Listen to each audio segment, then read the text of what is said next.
कि उसमें Karna is a handbook of what not to do, what to avoid, what not to become, क्या नहीं होना चाहिए। तो हमें कर्ण को ट्रेजिक बनाना फैशनेबल हो गया है कि वो ट्रेजिक था। मैं तो अभी तक एक आदमी से मिलना चाहता हूं जो मुझे ये समझा सके ठीक से कि वो ट्रेजेडी थी कहां पर। दुशासन को चीरहरण करने के लिए कर्ण बोलता है। जब विकर्ण धर्म पर चर्चा करता है कि द्रौपदी को कैसे दासी हुई, तो उसको काटता कर्ण है। कर्ण बोलता है कि पत्नी प्रॉपर्टी है और युधिष्ठिर हार गए तो द्रौपदी हारी हुई मानी जाएगी। कर्ण बोलता है कि द्रौपदी को एक वस्त्र में क्या नग्न भी लाया जाता तो उसमें कोई हर्ज नहीं था। और वो दुशासन को बोलता है कि पांडवों के और द्रौपदी के सभी के वस्त्र उतार लो। वो उसके बाद भी बोलता है कि तुम्हारे पति किसी काम के नहीं रहे, तुम जो हो दुर्योधन के पास आ जाओ, दुर्योधन की दासी बन जाओ।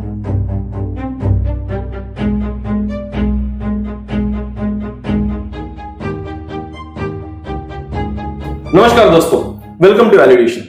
दोस्तों, वैल्यूएशन के आज के इस वैल्यू टॉक में हम फिर से एक बार माइथोलॉजिकल टॉपिक पे डिस्कशन करेंगे। और दोस्तों, आज आपके लिए जो डिस्कशन में लाया हूं एक ऐसे कैरेक्टर के ऊपर है जिसको हम कंट्रोवर्शियल कह सकते हैं या ट्रेजिक कह सकते हैं, या एक ऐसा कैरेक्टर कह सकते हैं कि जिससे हम सिंपैथी भी रख सकते हैं, लेकिन शायद वो कुछ ऐसे पक्षों की तरफ से था माइथोलॉजी में कि जिसको बहुत ज्यादा जस्टिफिकेशन नहीं दिया जा सकता है, जिसको एविल भी माना जा सकता है। और दोस्तों, ऐसा कैरेक्टर महाभारत में अगर हम देखें तो हमको दिखेगा कर्ण का। तो दोस्तों, आज का एपिसोड हमारा कर्ण के ऊपर फोकस होगा। कुछ ऐसे सवाल जो आपके और मेरे दिल में होंगे, हम आज एक एक्सपर्ट से जरूर पूछेंगे। और ऐसे सवालों को पूछने के लिए जो सबसे बेहतरीन आदमी मैं जानता हूं वो है विवेक दत्त मिश्रा सर। और जैसे कि मैं पहले भी कई बार बता चुका हूं आपको कि विवेक दत्त मिश्रा सर इस टॉपिक पर ऑफ माइथोलॉजी या महाभारत के ऊपर तकरीबन 30 साल से रिसर्च कर रहा है। और वो जब जवाब देता है आपको तो एक एविडेंस बेस्ड जवाब देता है कि जो भी स्टोरी लाइन आपने सुनी नहीं है उसका एविडेंस देने के बाद ही आपको बताएंगे।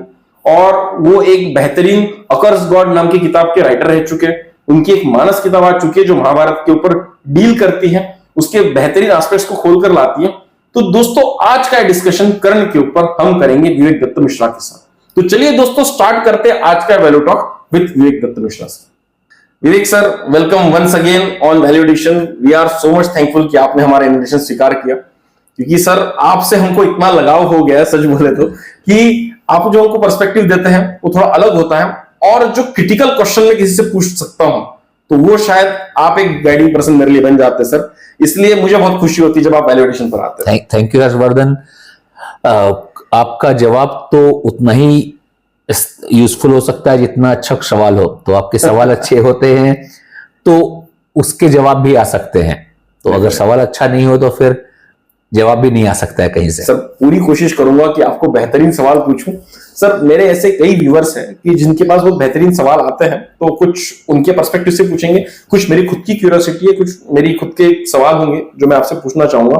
और सर, आज मैं चाहता हूं कि हमारा जो डिस्कशन होगा सर वो फोकस्ड है एक ऐसे कैरेक्टर के ऊपर, ओके, जो बहुत इंपॉर्टेंट होते हुए भी ऐसा लगता है कि उसके साथ बहुत अन्याय हुआ है, और वो कैरेक्टर है सर कर्ण का। सर, अगर कर्ण को मैं मेरे एंगल से देखूं, मतलब जितना मैं कर्ण के बारे में जानता हूं, मुझे सर हमेशा ऐसा लगता है कि उनके साथ जिंदगी में जो भी चीजें हुई वो बहुत ट्रेजिक तरह से होती गई। जैसे उनका जन्म हुआ तो उनकी मदर ने उनको छोड़ दिया, और फिर जब वो शिक्षा लेने गए तो उनको द्रोणाचार्य ने प्रॉपर शिक्षा नहीं दी या उनको लेने से मना कर दिया। फिर वो परशुराम जी के पास गए तो परशुराम जी के साथ भी जब वो गुरु भक्ति निभा रहे थे, कुछ ऐसा हो गया कि परशुराम जी ने उनको कर्ज कर दिया। फिर जब महाभारत की बात आती है तो हम देखते हैं कि उनका जो चक्का है रथ का वो जमीन में फंस जाता है। उसके लिए भी जिंदगी में उनके कर्ज मिला था, एक श्राप मिला था, और श्राप की वजह से उनके साथ ऐसा हुआ। अगर हम द्रौपदी स्वयंवर की बात करें तो वहां पर द्रौपदी मना कर देती है कि मैं इसके साथ शादी करूंगी नहीं तो ये धनुष उठाए ना। तो सर, किसी व्यक्ति के साथ में अगर जिंदगी में इतनी ट्रेजिक इंसिडेंसेस होंगे तो वो तो एक्चुअली टूट जाएगा। लेकिन हम अगर कर्णों को देखें तो कर्ण एक बहुत स्ट्रॉन्ग कैरेक्टर बन के आते हैं, और मतलब उनको जब हराने की बारी आती है तो भगवान श्री कृष्ण को भी बहुत दिमाग लगाना पड़ता है कि भाई ये एक ऐसा योद्धा है कि इसको हराने के लिए हमको बहुत स्ट्रेटेजी बनानी पड़ सकती है। तो सर, मेरा मतलब जो मेन मुद्दा आता है कि कर्ण में ऐसी कौन सी बात थी कि इतनी ट्रेजिक घटनाओं से निकलने के बाद भी वो खुद को इतना स्ट्रांग बना पाए, समाज को बहुत बढ़िया तरह से फेस कर पाए, और शायद यही सबसे बड़ा उनका गुण है जिससे हम सीख सकते हैं। तो सर इसके ऊपर मैं आपके कुछ व्यूज जानना चाहूंगा, क्योंकि मेरी बहुत क्यूरियोसिटी कि ऐसे लोग बहुत कम देखने मिलते हैं सर जिंदगी में। Thank you Harshvardhan. हर्षवर्धन, कर्ण सच में महाभारत का एक बहुत ही ज्यादा महत्वपूर्ण किरदार है, और एक ऐसा किरदार है जिससे आज का समाज बहुत कुछ सीख सकता है। और कर्ण की भूमिका महाभारत में इतनी लंबी है कि शायद उसको आप एक एपिसोड में खत्म भी नहीं कर पाए। मैंने इतना बड़ा किरदार है। और अगर हम लोग, मतलब आपने इतने सारे सवाल पूछ दिए जो महाभारत के लगभग सारे भाग को कवर कर लेंगे, तो उसको हम लोग बारी बारी करके एक एक जगह पर चलते हैं, एक एक प्रश्न को लेते हैं, ठीक सर, जो शायद शुरुआत से कर सकते हैं, और समझने की कोशिश करते हैं कि कर्ण कितना ज्यादा ट्रैजिक था। जैसा कि आपने बतलाया कि उसके साथ जिंदगी में बहुत सारी परेशानियां आई, और उस परेशानी से में कोई भी आदमी पड़ेगा तो वो कितना टूटेगा, या वो कितना बड़ा शिक्षा बनेगा आने वाले लोगों के लिए। ये इसके लिए कर्ण, जैसे मैंने कहा, कि एक बहुत इंपॉर्टेंट कैरेक्टर है जिससे सीखने को बहुत कुछ है। मैं अपने इस स्टेटमेंट को दोबारा रिपीट करूंगा जब हम लोग अपनी चर्चा समाप्त कर रहे होंगे, कंक्लूड करने के लिए कि क्या सीखने के लिए है। राइट। तो शुरुआत करते हैं हम लोग, ऐसे ही आपका नॉर्मली लाइन होता है कि शुरुआत करते हैं, लेकिन हम लोग शुरुआत करते हैं कर्ण के जिंदगी के बिल्कुल बिगिनिंग से। ठीक सर। उसकी जिंदगी की पहली ट्रेजेडी, उसको उसकी मां छोड़ देती है, पानी में बहा देती है कर्ण को। अब ये ट्रेजेडी है। अब दो प्रश्न यहां पे उठता है कि किस किस्म की ट्रेजेडी है, यानी ये मेंटल ट्रेजेडी था या फिजिकल ट्रेजेडी था, या वो किस कैटेगरी का ट्रेजेडी था। क्योंकि अगर किसी की मां उसको छोड़ दे तो उसके लिए बहुत जोर का दुख या धक्का लगना स्वाभाविक है, लेकिन कर्ण उस वक्त नवजात शिशु था, छोटा सा बच्चा था, तो उसके दिमाग में उसकी छाप रही हो, वो ट्रेजेडी उसकी जिंदगी को पूरा शेप चेंज किया हो, ये कहना थोड़ा मुश्किल है। मतलब आपको जो बात पता ही नहीं है, जो बात याद ही नहीं है, उससे आप क्या खुश होंगे क्या दुखी होंगे, क्योंकि कर्ण को खुद नहीं पता था कि उसकी मां ने उसको छोड़ दिया है। सर तो यहाँ पर एक मेरा सवाल पूछता है कि मतलब स्टोरी में शायद कहीं ऐसा दिया नहीं होगा जितना मैंने पढ़ा है, तो कर्ण को एक्चुअली पता कब चलता है कि वो जिन पेरेंट्स के घर में पल रहा है वो उनके पेरेंट्स नहीं? जब इंद्र कवच कुंडल मांगने आने वाले होते हैं, उसके ठीक पहले सूर्यदेव उनको बतलाते हैं। ओके, तो आपका कहना है कि उस लेवल तक, मतलब युद्ध के पहले तक ऑलमोस्ट उनको पता नहीं था? नहीं, कर्ण का कवच कुंडल युद्ध के बहुत पहले ले लिया जाता है। वो धारावाहिक उसको थोड़ा सा युद्ध के बगल में दिखलाता है, लेकिन ये घटना गंधर्व युद्ध के तुरंत बाद की है, माने उसके आसपास की है। ठीक सर। तो कर्ण को पता चलता है, मतलब अगर लेकिन टाइमलाइन कंसेप्ट अगर मैं सोचूं तो कि पांडव जब वनवास में है उस पीरियड की बात, उसी पीरियड में उसको पता चलता है, बिल्कुल और उनको पता उसी 12 वर्ष के बीच में उसको पता चलता है। तो उसके पहले कर्ण को नहीं पता है। ओके, तो जो बात आप कभी जानते ही नहीं है उससे आप दुखी या खुश नहीं हो सकते हैं। मां का छोड़ना सही था गलत था, वो कुंती पर चर्चा करते समय शायद ज्यादा महत्वपूर्ण होगा। लेकिन अगर ये बोले कि कर्ण का लाइफ इसलिए ट्रेजिक था कि मां ने छोड़ दिया, वो ट्रेजिक फैक्ट हो सकता है, लेकिन उससे कर्ण के अपब्रिंगिंग या उसके ग्रोथ में असर नहीं डाला सकता है। ओके, तो अब थोड़ा चर्चा करते हैं कि ये कितना ट्रेजिक था, उसको समझने के लिए एक अल्टरनेटिव टाइमलाइन बनाने की कोशिश करते हैं। ठीक सर।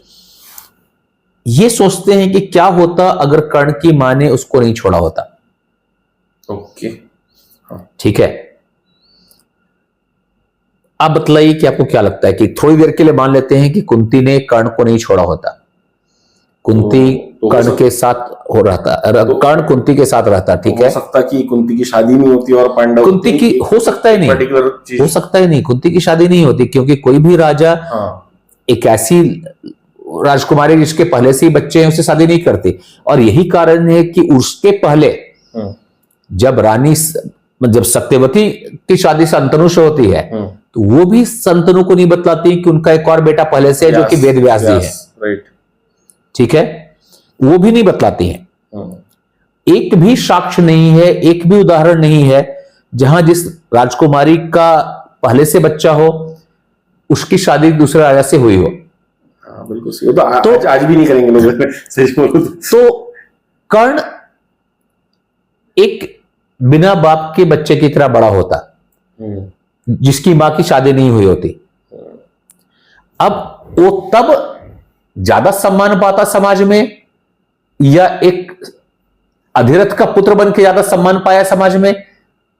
ये बात अगर कोई सोचे, आप सोचे, आपके दर्शक सोचे, तो फिर पता चलेगा कि ये ट्रेजेडी थी या गुड फॉर्चून था। मैं कुंती की तरफ से सोचे तो वो जानती कि अपने बच्चे को कोई भविष्य नहीं दे सकती है, उसके पास ये है कि वो अपने स्वार्थ में अपने बच्चे को अपने पास रखी रहे, या ऐसा बोलते कि अपने स्वार्थ में अपने बच्चे को छोड़ के भूल जाए। लेकिन शायद लोग, जैसा कि मान्यता है कि वो अपने खुद को बचाने के लिए, अपने सम्मान को बचाने के लिए कर्ण को छोड़ देती है। मतलब ये प्रिज्यूम किया जा सकता है कि अगर वो शायद नहीं छोड़ती तो दोनों की जिंदगी खराब हो जाती है, दोनों की जिंदगी खराब होती, मतलब कर्ण की जिंदगी अभी से बेहतर तो नहीं हो सकते थे। चलिए सर, आपकी ये बात तो मतलब लॉजिकल लग रही है मुझे, फिर भी मैं बाद में इसके ऊपर हाँ, ठीक है। लेकिन अब एक और भी महत्वपूर्ण चीज है, इस मामले में कर्ण अकेला नहीं है। ओके। देवकी भी कृष्ण को अपने से दूर भगा देती है। देवकी भी अपने जन्मजात बच्चे को अपने से दूर कर देती है। तो आप देवकी को तो दोष नहीं देते हैं कि उन्होंने कर्ण को, मैंने कृष्ण को अपने से अलग कर दिया, क्योंकि आपको लगता है कि कृष्ण को अपने से अलग करने में ही कृष्ण की सुरक्षा थी। अगर देवकी कंस के कारागार से कृष्ण को दूर नहीं करती तो शायद कंस कृष्ण को मार देता है। तो देवकी को लगा कि अपने से दूर करने में कृष्ण का भला होगा। ठीक, एक मां के एंगल से देखा जाए तो ठीक। तो यही बात कुंती की तरफ से हम लोग क्यों नहीं सोच पा रहे हैं कि कुंती को लगा कि उसको अपने से दूर करने से। पर सर ये भी तो बात है कि वो जेल में थी, ये जेल में नहीं थी, ये तो राजा की पुत्री थी। हाँ, लेकिन दो महत्वपूर्ण अंतर है।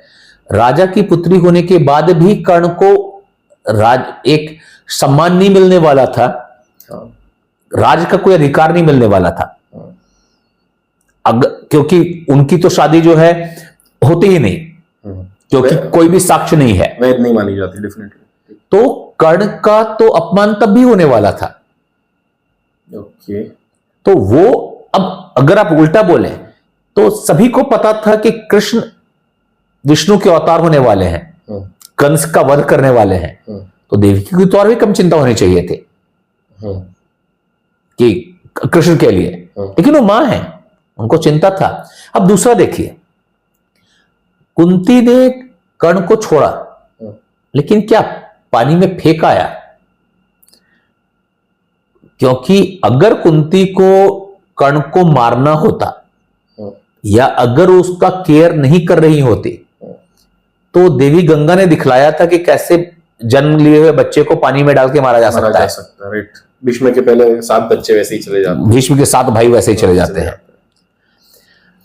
लेकिन अब आप ये सोचिए, थोड़ा सा मतलब जिसको मैं बोलूं कि लॉजिकल या कॉमन सेंस है, कितना प्रोबेबिलिटी है कि एक छोटे से टोकरे में एक बच्चे को आप बड़ी सी नदी में बहा दें, वो सैकड़ों किलोमीटर का सफर तय करता हुआ एक दूसरे शहर में जाए सही सलामत, उसको पानी का वेग, जो नदी का जलधार होता है वेव, वो उसको नहीं डुबाए, नदी में पड़े मगरमच्छ और ये लोग उसको नहीं खा जाएं, टोकरी को नहीं उलट दें, कितना प्रोबेबिलिटी है कि 100-150 किलोमीटर तक ये टोकरा बहता चला जाएगा और कोई इसको रोकने वाला नहीं रहेगा।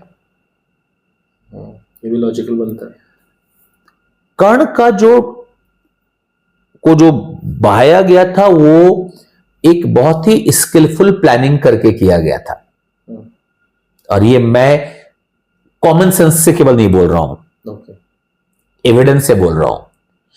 कर्ण के टोकरे में इतना पैसा रखा गया था जो कि उसके लालन पालन करने के लिए काफी होना चाहिए, और इतना धन था कि कर्ण का एक वास्तविक नाम था वसुसेन, जो बहुत सारे वैभव वाले थे। वसुसेन का अर्थ, शाब्दिक अर्थ यह था कि बहुत पैसे वाला।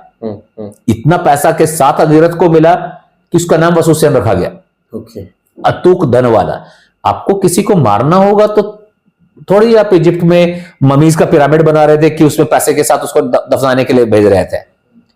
और ऐसा भी लिखा है कि जैसे ही अधिरथ के पास कर्ण पहुंचता है, इसकी सूचना तुरंत ही सेवक लोग कुंती को देते हैं, यानी ट्रैक किया जा रहा है। उसको कॉन्स्टेंटली विजिलेंट सर्विलेंस से सेफ गाइडेड नेविगेशन में एक जगह पे पहुंचाया जा रहा है। नहीं तो कैसे कुंती को वो लोग बतलाने के लिए जाते हैं? बट सर ये सब चीजें लिखी हुई है, ये वन पर्व में, महाभारत के उसी पर्व में जहां पे कर्ण की कहानी आती है, उसमें डिटेलिंग में दिया है कि कैसे कुंती ने कर्ण को भेजा और कैसे उसको इमीडिएटली पता चला। तो इसका वर्णन वन पर्व में आता है। अब आपने दूसरा प्रश्न इसी से संबंध किया था कि अगर वो किसी क्षत्रिय को मिला होता, हाँ, सूत के घर में नहीं मिला होता, सूत के घर में नहीं मिला होता, उसकी लाइफ ही कुछ और होती। तो अब ये सूत या जो अधिरथ थे वो सारथी थे, लेकिन डोंट कंफ्यूज कि वो कोई टैक्सी ड्राइवर नहीं थे। वो धृतराष्ट्र के सारथी थे, राजा के। अब जब कोई आपको बोले कि ये बॉडीगार्ड है, तो समझ लीजिएगा कि वो आपके जो सोसाइटी के बाहर खड़ा हुआ सिक्योरिटी गार्ड है वो है। प्रेसिडेंट का बॉडीगार्ड ब्रिगेडियर रैंक का ऑफिसर होता है। और आप एक हवाई जहाज के कैप्टन को भी सारथी ही बोलेंगे। हाँ, ठीक है। हाँ, जो प्राइम मिनिस्टर मोदी को ले जा रहा था सारथी, वो भी सारथी है। तो महाभारत में खुद कृष्ण सारथी बनने को तैयार हुए, राजा शल्य सारथी बनने को तैयार हुए। तो अधिरथ कोई आम छोटा मोटा आदमी नहीं था, वो राजा का सारथी था, पैसे वाला आदमी था। तो कर्ण को अधिरथ के यहां जाने से उसका कोई अपॉर्चुनिटी लॉस नहीं होता है, बल्कि उसको यह अपॉर्चुनिटी मिलती है जो बहुत कम लोगों को मिल पाती है। कोई क्षत्रिय के घर में भी जाता तो उस क्षत्रिय की द्रोणाचार्य तक पहुंच नहीं होती। हाँ, अगर वो द्रोणाचार्य के गुरुकुल का शिष्य नहीं बन पाता। लेकिन चूंकि वो अधिरथ का बेटा है, चूंकि वो धृतराष्ट्र के मित्र का बेटा है, तो उसको द्रोणाचार्य के गुरुकुल तक पहुंच आसानी से मिल जाती है। तो अपॉर्चुनिटी उसको मिल रही है। अब दूसरी बात करते हैं, हो सकता है कर्ण को कोई राजा के पास ही मिल जाता और अच्छा अपॉर्चुनिटी मिल सकता था, लेकिन क्या मैं बोल सकता हूं कि यार मैं अंबानी के घर में पैदा नहीं हुआ तो मेरा किस्मत ही फूट गया? अगर वास्तव में ही कर्ण अधिरथ का बेटा होता तो क्या वो उसके लिए दुर्भाग्यशाली बात होता? जैसा आप बता रहे तो ऐसा तो नहीं होता। नहीं, अगर जो भी, मैं तो वहीं से उठ सकता हूं जो मेरा परिवार है। अधिरथ ने उसको पाला मां बाप की तरह, और कर्ण को कभी भी तो पता नहीं चला कि वो अधिरथ का बेटा नहीं है। हाँ, उसको तो ये पता है कि मैं अधिरथ का ही बेटा हूं। तो इसलिए अधिरथ का बेटा होना भी ट्रेजेडी नहीं है। अगर उसको ये पता होता कि नहीं, मेरी मां कुंती थी, मैं कहां रानी का बेटा बन सकता था, मैं अधिरथ का बेटा बन गया, तो वो ट्रेजेडी होती, वो मेंटल टॉर्चर होता। लेकिन कर्ण को तो पता ही नहीं है। कर्ण को तो पता है कि वो एक अमीर, एक इन्फ्लुएंशियल आदमी का बेटा है, राजा के दोस्त का बेटा है। कोई छोटी बात नहीं है। हाँ, प्राइम मिनिस्टर का बेटा नहीं, एमएलए का बेटा तो है ही, तो ऐसे ही पकड़ के हाँ, चल तो सकते बड़े आदमी का, और वो उसके पास ये डाटा नहीं है कि वो प्राइम मिनिस्टर का बेटा होना चाहिए था उसको। हैं। हाँ right, he doesn't know it. तो यहां पे तो ट्रेजेडी नहीं दिख रही है, उसको अपॉर्चुनिटी मिल रही है, उसको एक अच्छे यूनिवर्सिटी, एक अच्छे कॉलेज में एडमिशन मिल रहा है, वो द्रोणाचार्य, कृपाचार्य और परशुराम जी से सीख रहा है। तो यहां ट्रेजेडी किधर है? वो थोड़ा आगे बढ़ता है, उसको राजा बना दिया जाता है। ओके। अब दूसरी तरफ अगर मैं बात करूं तो कृष्ण है, उनकी मां, उनके 5 भाई मारे जा चुके हैं, उनकी मां ने उसको छोड़ा है, उन पर लगातार राक्षसों का अटैक हो रहा है। तब तो उनको ट्रेजिक नहीं बोलते हैं कि उनका लाइफ कितना ट्रेजिक था। एक और आदमी की बात करते हैं, एक और बच्चा है, वो पैदा तो राजा के घर में हुआ है, लेकिन उसका बचपन बीतता है जंगल में। कम उम्र में पिताजी की मृत्यु हो जाती है। कर्ण को मां बाप दोनों का प्यार मिला, लेकिन कम उम्र में पिताजी की मृत्यु हो जाती है। चाचा जी के घर पे रहने के लिए आता है, लेकिन चाचा जी के घर पे बार बार उसको मारने की कोशिश की जाती है। जो उसके पिताजी की संपत्ति थी उसको भी हड़पने की कोशिश की जाती है, लेकिन आप उसको तो ट्रेजिक नहीं बोलते हैं। उसको बार बार जंगल जाना पड़ता है। पहले राजा का बेटा होके जंगल में बढ़ रहा है, पिताजी मर जाते हैं, जब उसको होश है कि पिताजी मर गए, ट्रेजेडी है वो आता है चाचा जी के घर में, उसको मारने की कोशिश की जाती है, आग में जला देने की कोशिश की जाती है, बेचारे को फिर से जंगल भागना पड़ता है, फिर से आता है, फिर से जंगल भेजना पड़ता है, लेकिन आप उसको ट्रेजिक नहीं बोलते हैं। आप एक ऐसे आदमी को ट्रेजिक बोलते हैं जो कॉलेज से पास आउट होने के बाद किसी तरीके से राजा बन जाता है और पूरी जिंदगी राजा बना रहता है, जो कभी भी अपने मरने के दिन तक राजगद्दी से नहीं उतरता है। आप उसको कभी जंगल की बात कर रहे थे कि मैं अर्जुन की बात कर रहा हूं, युधिष्ठिर की बात कर रहा हूं, सारे पांडवों की बात कर रहा हूं। राइट, उनकी तो जंगल जंगल ही चलता रहा उनकी जिंदगी में। इससे एक और बात याद आता है, मैंने अभी मैं सोच रहा था आपसे बात करते करते, अगर थोड़ी देर के लिए मान भी लें कि पांडु कुंती से शादी कर लेते कर्ण की सच्चाई जानकर भी, तो स्थिति तो वही होने वाली थी ना, जंगल में रहना पड़ता। हाँ, तो कुंती के साथ उससे तो अच्छे जगह पे कर्ण बढ़ा, एक अच्छे आदमी घर में बढ़ा। कुंती के ज्यादा था तो जंगल जाना पड़ता। नियति को कौन जानता है, लेकिन कुंती की शादी होती नहीं द्रुपद कभी भी पांडु से, लेकिन होती तो भी तो जंगल में पैदा होकर बड़ा होता ना। तो हमें कर्ण को ट्रेजिक बनाना फैशनेबल हो गया है कि वो ट्रेजिक था। मैं तो अभी तक एक आदमी से मिलना चाहता हूं जो मुझे ये समझा सके ठीक से कि वो ट्रेजेडी थी कहां पर। मतलब आपको सबसे अच्छा कॉलेज मिला, एक अच्छे घर में आपकी परवरिश हुई, ठीक है, राजा के घर में नहीं, हर आदमी राजा के घर का बेटा नहीं होता, हर आदमी अंबानी के घर में नहीं पड़ता। इसका ये मतलब नहीं कि मैं जिस घर से हूं मैं वो मेरे लिए ट्रेजिक है क्योंकि मेरे पिताजी अंबानी नहीं है, वो ट्रेजिक है ये नहीं बोल सकते, राइट। तो एक अच्छे प्रॉस्पेरस घर में आप रहते हैं, आपको एक अच्छे जगह से शिक्षा मिलती है, आप राजा बन जाते हैं, आपको जिंदगी में कभी जंगल नहीं जाना पड़ता है, जिंदगी भर आप राज्य करते हैं और मरना तो हर दिन किसी को कभी ना कभी है। तो वो ट्रेजिक किस पॉइंट पर हुआ, मैं ये आपसे समझना चाहूंगा। चलिए सर, कुछ मुद्दे तो आपके हैं, मतलब लॉजिकली आपने जस्टिफाई किया है कि भाई अगर युधिष्ठिर की या अर्जुन की हम हालत देखें तो शायद ज्यादा ट्रेजिक कही जा सकती है। जैसे कृष्ण की आपने बात की कि अटैक्स पे अटैक्स होते जा रहे हैं, कभी कोई आ जाता है, कभी दूसरा राक्षस आता है चीज सर। लेकिन अगर जैसे एक एजुकेशनल पॉइंट ऑफ व्यू से चलेगी, जैसे एक किस्सा वो भी है कि परशुराम की वो सेवा कर रहे थे, अपने गोद में उनको सुला रहे थे, फिर एक भौरा आ गया पैर को काटने लगा, तो भाई वहां तो उनका इंटेंशन गुरु को डिस्टर्ब करना नहीं था, लेकिन जैसे ही पता चला तो वैसे ही उनको श्राप मिल गया। तो कभी कभी एक अच्छा आदमी भी मतलब अच्छा चीज करने जाए, उसके बाद बुरा होते जाए और उसके रिपरकशन उसको वहां पर मिले जहां पर उसकी लाइफ का सबसे बड़ा युद्ध हो रहा हो, तो सर इसको तो ट्रेजेडी कहेंगे एक तरह से। हाँ, जब कर्ण को जिस कारण जो बहुत बार क्या होता है कि कॉज और इफेक्ट बहुत अलग अलग होता है। मतलब आप शायद जहर खा लेते हैं लेकिन तुरंत उसका असर नहीं होता है, वो थोड़ा आगे चलकर असर होता है। हम कुछ गलती कर लेते हैं, कई बार चोट लग जाती है, दर्द रात में शुरू होता है, चोट दिन में लग चुकी होती है। तो देखने में ऐसा लगता है कि कर्ण को श्राप गुरु की सेवा करने के लिए मिला। गुरु की सेवा कर रहा था, भौरा काट लिया, लेकिन भौरा से सिर्फ कर्ण की वो सच्चाई पता चली जो कर्ण ने गुरु से छुपा के रखा हुआ था, कि उसने गुरु को धोखा दिया, गुरु से छल किया। वो ऐसा ही छल जैसा कि एकलव्य ने द्रोण के साथ किया। आपने गुरु को अपना पूरा डाटा नहीं दिया, आपने गुरु को झूठ बोला कि आप ब्राह्मण हैं, गुरु को झूठ बोल के ये किया।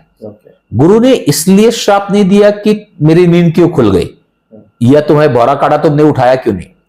गुरु ने सिर्फ श्राप दिया कि तुमने सच नहीं बोला, तुमने झूठ बोला।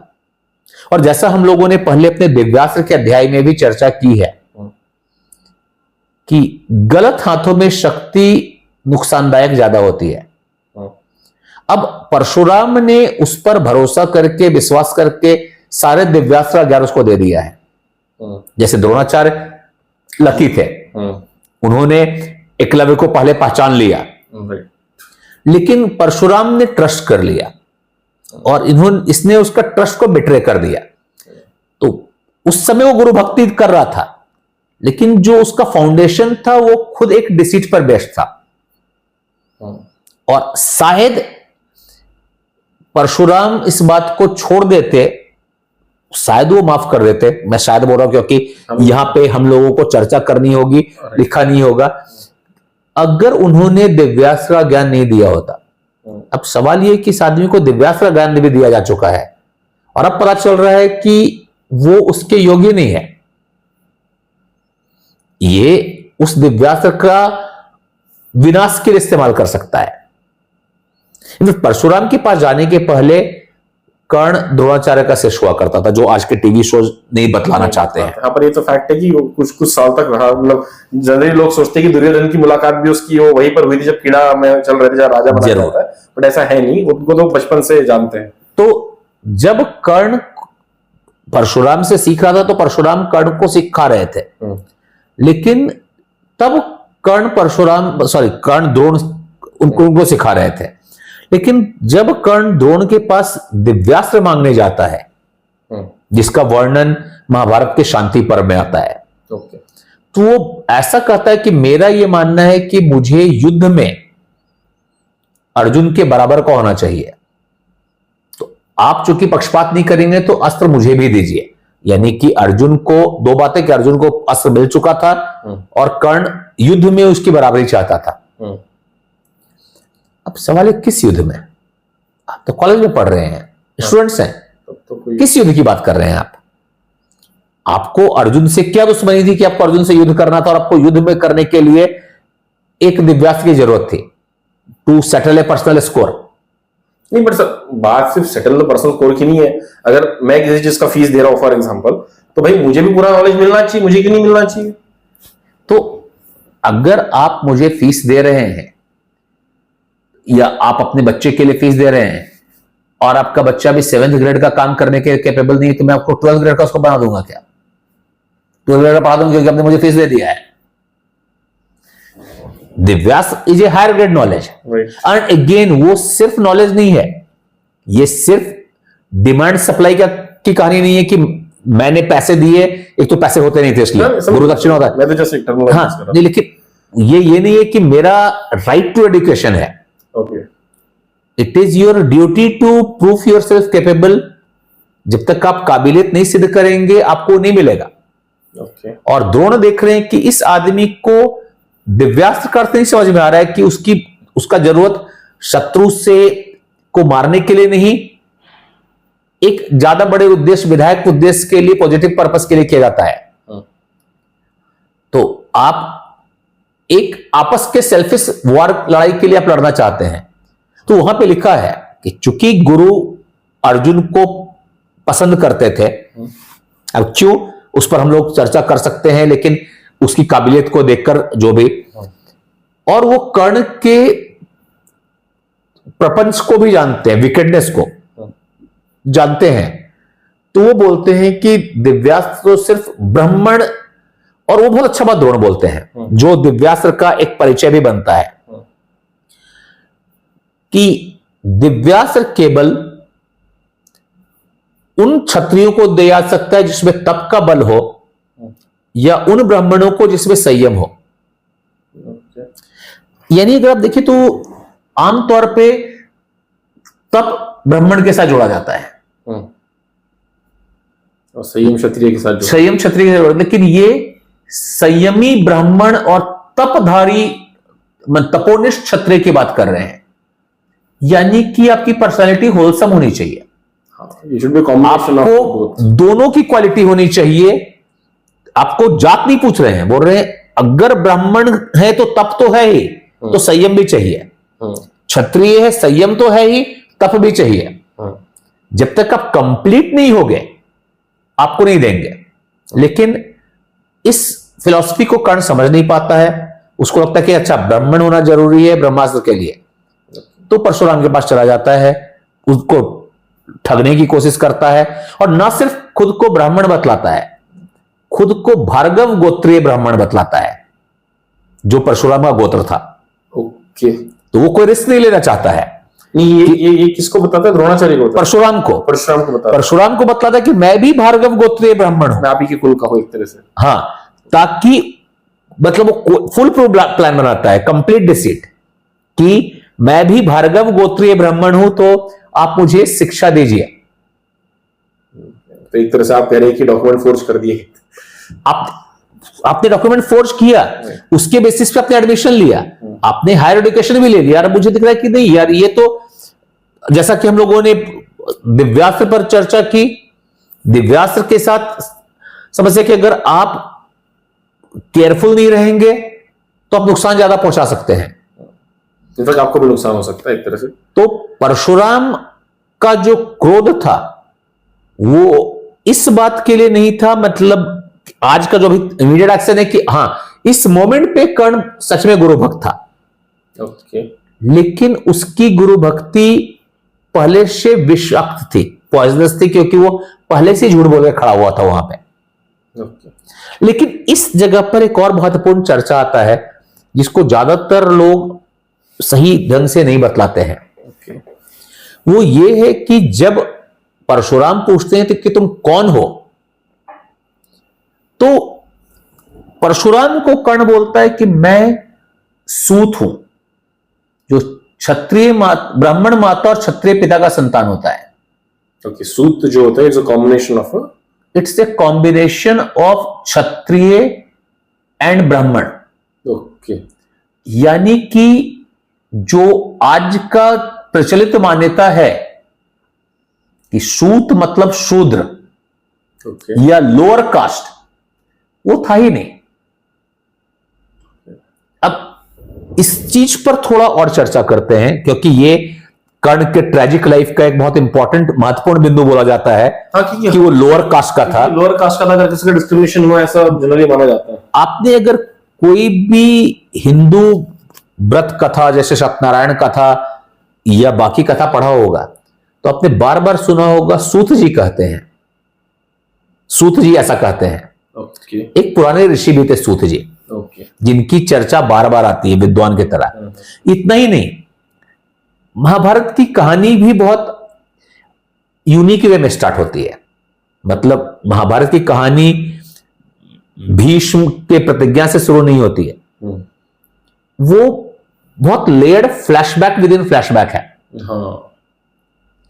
तो इसकी शुरुआत होती है जब नैमिषा जंगल में शौती जी, जिनको सूत जी भी बोला जाता है, सूत जी, ओके, वो जाते हैं और उनसे लोग पूछते हैं आप कहां से आ रहे, तो बोलते हैं कि मैं राजा जनमेजा के सर्प यज्ञ से आ रहा हूं, ओके, जहां पर वेद व्यास के शिष्य वैशंपायन दास जी ने महाभारत की कहानी सुनाई थी। ओके। तो उसी कहानी को सूत जी सुनाते हैं, माने सूत जी महाभारत की वो कहानी सुना रहे हैं जो उन्होंने वैशंपायन जी से सुनी है, जो वेद व्यास जी ने लिखी थी। तो ये कहानी लगभग महाभारत के युद्ध के खत्म होने के 70-80 साल के बाद, 2 जनरेशन, ऑलमोस्ट 2 जनरेशन के बाद बैक स्टोरी में सुनाई जा रही है। हाँ, मतलब जिन लोगों को नहीं पता होगा, श्रोताओं को, उनको बताना चाहूंगा कि भाई युधिष्ठिर जी के जाने के बाद में परीक्षित जो थे वो राजा बने, जो अर्जुन के पौत्र थे, अभिमन्यु के पुत्र थे, और उनके पुत्र थे जनमेजय, राजा जनमेजय। और उनके यहाँ जो यज्ञ हो रहा था, वहां ऋषि वैशंपायन आकर महाभारत बताते हैं, और उनको सुनकर श्रुति जी जाके कहीं और बता रहे, और वो श्रुति जी जो बता रहे वो महाभारत है जो हम जानते हैं। लेकिन बिल्कुल सही, बिल्कुल। लेकिन वो जो सूत जी है, मैं फिर से बतला रहा हूं, सूत जी है, सूत जी। तो सूत शब्द पर मैं ध्यान दिलाना चाह रहा हूं कि इसको महाभारत में कहीं पर भी अपमान सूचक या नीची जाति सूचक नहीं बताया गया है। वो ऋषि महर्षि होते थे, वो क्षत्रिय और ब्राह्मण के बीच के लोग होते थे, मतलब इंटरकास्ट मैरिज से आते थे। तो किसी भी तरीके से जो ये बोला जाए कि सूत नहीं, वो शूद्र की बात हम लोग कर रहे हैं, वो गलत है। तो ना वो नीची जाति में बड़ा हो रहा था, ना उसको नुकसान हो रहा था। उसको नुकसान हो रहा था झूठ बोलने का, सेल्फिश पावर, दूसरे से लड़ने के लिए उसको पावर इकट्ठा करना था। इस मेंटेलिटी का उसको नुकसान हो रहा था। द्रोण ने इसलिए नहीं दिया कि उसको लगा कि ये दिव्यास्त्र का मिसयूज करने के लिए अभी से तैयार है। दिव्यास्त्र मिला नहीं है, लेकिन उसका यूज उसको फाइट करने के लिए करना है। उसके उल्टा अगर आप देखें कि अर्जुन को सबसे बड़ा अस्त्र मिलता है पशुपतास्त्र, शिवजी का, लेकिन वो अपने पूरी जिंदगी में कभी इसका इस्तेमाल नहीं करता है।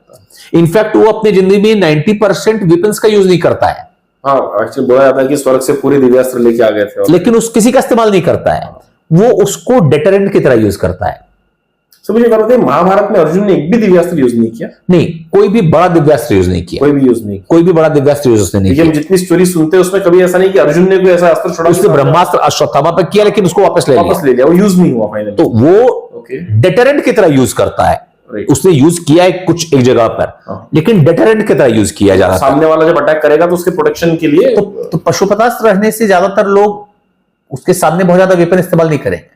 हाँ, तो वार को कम करने के लिए, अगेन जो बोला जाता है, if you want peace prepare for war, तो that was the preparation. It was not to kill but to stop massacre. तो बेसिकली एक तरह से बोला जाए तो म्यूचुअली एश्योर्ड डिस्ट्रक्शन हो सकता है। अगर उससे आप लड़ जाएंगे तो आप उससे लड़ेंगे नहीं। म्यूचुअली एश्योर्ड नहीं होगा, आपका ही डिस्ट्रक्शन होगा। इधर से आप नहीं करेंगे, क्योंकि उसके पास इतना बड़ा वेपन है कि आप सारे वेपन को एक साथ ले, एक वेपन से खत्म कर देगा आपको। चलिए, ये भी बात मान। लेकिन खैर, हम लोग कर्ण पर चर्चा वापस कर आते हैं। तो कर्ण को श्राप मिलता है। इनफैक्ट परशुराम ये नहीं बोलते कि मैं तुम्हें श्राप दे रहा हूं, इसको बाद में श्राप की संज्ञा दे दी गई है। वो ऐसा बोलते हैं कि जो धूर्त हो, जो छली हो, ब्रह्मास्त्र उससे काम कभी नहीं आता है, इसलिए तुम्हारे काम नहीं आएगा। मतलब it was more of A statement of fact. उन्होंने एक बात बतलाई थी जिसको बाद में श्राप की तरह बतलाया गया कि कोई भी जो छली हो, ब्रह्मास्त्र उसके लिए काम नहीं करता है। और इसका एक प्रूफ ये मिलता है कि जब अंतिम युद्ध में कर्ण ब्रह्मास्त्र का इस्तेमाल करना चाहता है तो ब्रह्मास्त्र प्रकट होता है, लेकिन उतना जाता है। हाँ, लेकिन उतना पावरफुल नहीं होता है। यानी कि अगर श्राप काम कर रहा होता तो प्रकट भी नहीं होता, लेकिन वो प्रकट होता है। कर्ण ब्रह्मास्त्र चलाता है, लेकिन वो ब्रह्मास्त्र अर्जुन को नुकसान नहीं पहुंचाता है। डिफ्यूज्ड वर्जन निकलता है उसका। तो यानी कि अगर वो सीरियसली सांप होता तो डिफ्यूज वर्जन भी नहीं निकलता। लेकिन ये परशुराम का एक स्टेटमेंट है। मतलब ये ऐसी बात हुई कि मैं बोलूं कि यार तुम रोज छत पर उछल रहे हो, तुम गिर जाओगे और तुम्हारा पैर टूट जाएगा। वो गिर पैर टूट जाएगा तो बोले कि आपने तो श्राप दे दिया था मुझे। मैं आपको एक फैक्ट बतला रहा हूं कि ये आप ऐसे करोगे तो ऐसा ही होने वाला है। हेलमेट पहने बिना गाड़ी चलाओगे, फिसलोगे, सर में चोट लगेगा। सर में चोट लगेगा तो ये बात बोला कि मैंने श्राप दे दिया था। मैंने सिर्फ आपको बात बतलाई कि अगर कंसंट्रेट नहीं करोगे, हेलमेट नहीं पहनोगे, गिरोगे तो चोट लगेगा। उन्होंने यही बोला कि उन्होंने ये नहीं बोला कि मैं तुम्हें श्राप देता हूं। उन्होंने कहा कि ब्रह्मास्त्र तुम्हारे काम नहीं आएगा, क्योंकि जो भी छली होता है, जो छल करता है, जो उसके लिए ब्राह्मण की शक्ति काम नहीं करती है, और काम नहीं करती है। तो सर अभी तक मतलब जो चीज मुझे समझ में आई वो ये समझ में आई कि भाई मतलब आप ये कह रहे हो कि कुछ चीजें उसकी जिंदगी में उसके अननोन हुई थी, जैसे बचपन में बहा दिया गया, सब कुछ हो गया, और अगर वो चीजें नहीं भी होती तो लाइफ बहुत ज्यादा नहीं होती, मतलब it can not be called a tragedy, ऐसा आप कहना चाहते हैं। दूसरी चीज जो उसके युवावस्था में हुई, जब वो फुल्ली कॉन्शियस था, तो उसके साथ जो भी हुआ वो उसके खुद के एक्शंस का रिजल्ट रहा है एक तरह से। बट सर एक चीज वो भी है कि उसको एक बॉर्न वरदान था कि उसके पास कवच था, कुंडल था, ओके, और ऐसा मतलब जो जितना मैंने पढ़ा है उसमें लिखा है कि उसको भेज सकने वाला ऐसा कोई अस्त्र नहीं था, क्योंकि सूर्य की ताकत उसमें थी। तो सर वो सूर्य की नहीं, उसमें सूर्य की माता देवी अदिति, जिनको देवताओं की माता बोला जाता है, हाँ। उनके बनाए हुए थे, और उस कवच कुंडल में अमृत था, अमृत था, हाँ। इसलिए अमृत होने की वजह से वो उसको पहने हुए कर्ण मर नहीं सकता था। Okay okay. तो सर मतलब अब उसके पास एक शक्ति थी, अब आप बोल रहे हैं कि जिंदगी भर इसने छल किया करके इसके साथ ऐसा हुआ, what ever the result has happened. तो सर इनके साथ भी तो छल हुआ कि इंद्र भगवान आते हैं और इनका निकाल कर ले जाते हैं, जो उनका मेजर प्रोटेक्शन है। अब अस्त्र तो ठीक है, मान लिया हमें कि गुरु ने कुछ ऐसा कह दिया कि अस्त्र नहीं चला पाएंगे, बट दूसरे के अस्त्र रोकने की जो ताकत थी वो भी तो सर छीनी ली है ना एक तरह से, तो वहां पर भी तो ट्रेजेडी। अब इसको तो प्योर ट्रेजेडी बोलेंगे सर। छल का मतलब उसके साथ छल कैसे हुआ वो मैं समझना चाहता हूं। अगर जनरल टर्म में हम छल की बात करें तो आपको नहीं पता और आपके साथ किया जाए तो छल है। जैसे कि उन्होंने जब परशुराम जी को नहीं बतलाया कि वो परशुराम जी को झूठ बोला, ठीक, लेकिन इंद्र के आने के पहले सूर्य ऑलरेडी कर्ण को बतला चुके थे दो चीजें, एक कि इंद्र आने वाले हैं, ओके, और तुम अपना कवच कुंडल मत देना, ठीक, क्योंकि तुम दोगे तो मारे जाओगे। बट सर ये भी तो कंसिडर करना चाहिए कि उनको माना जाता कि दानवीर थे, अब उस टाइम पे मांगोगे तो देना तो पड़ेगा। बिल्कुल बिल्कुल। और जो कर्ण है वो बोलते हैं कि नहीं, मैं तो दान मांगने आएगा तो मैं दूंगा ही। ओके। इसके आगे जैसे अभी पहले आपकी बात पे थोड़ा सा करेक्शन करते हैं, वो दानवीर थे या दानवीर जैसा शब्द महाभारत में कहीं पर भी नहीं है, ये बाद से हम लोगों ने जोड़ा है।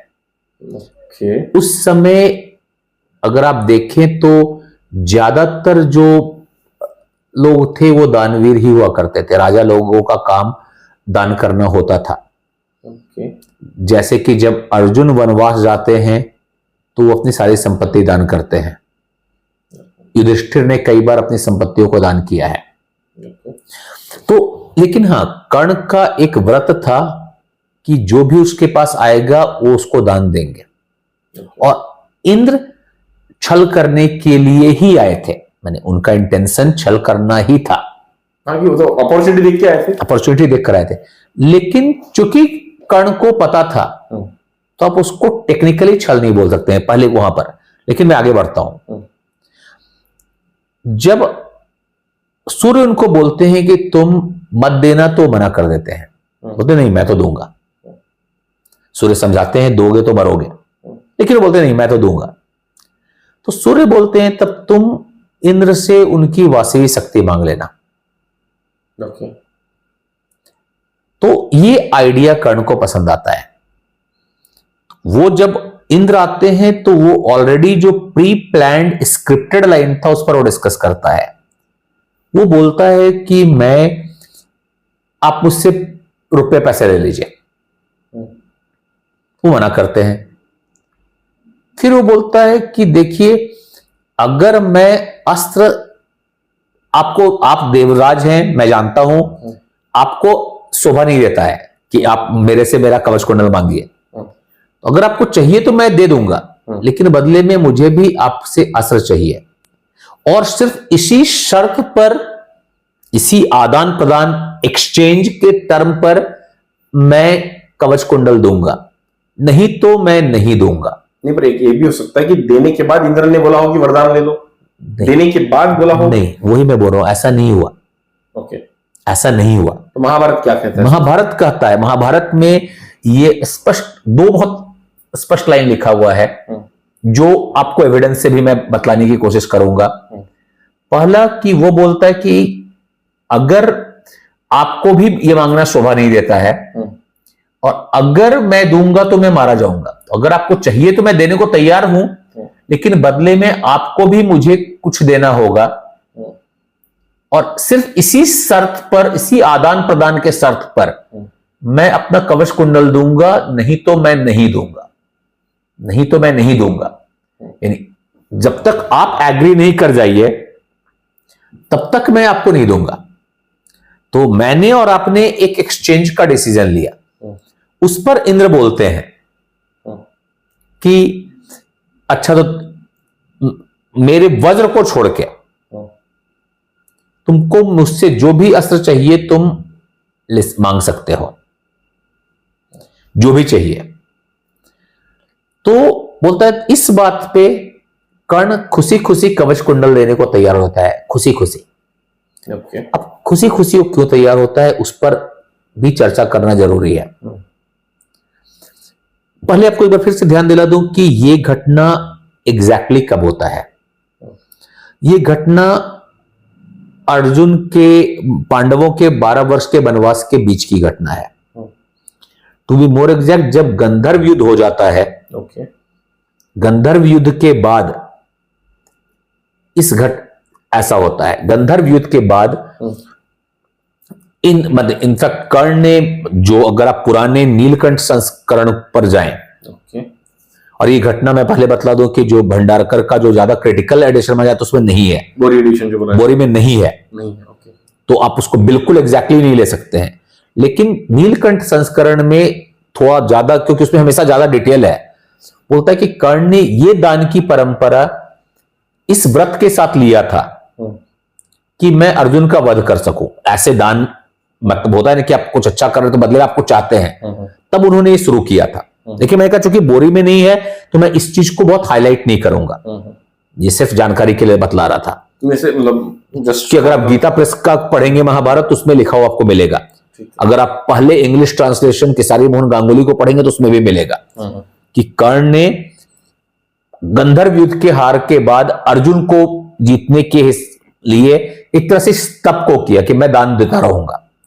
लेकिन थोड़ी देर के लिए उसको छोड़ देते हैं, मान लेते हैं कि वो दान दे रहा था, लेकिन ये घटना गंधर्व युद्ध के बाद की है। अब अगर थोड़ा पीछे चलते हैं तो कर्ण का पहला युद्ध होता है गुरु दक्षिणा पर्व में द्रुपद के खिलाफ, जिसमें कौरव के साथ कर्ण भी जाता है, भाग लेता है, हार जाता है।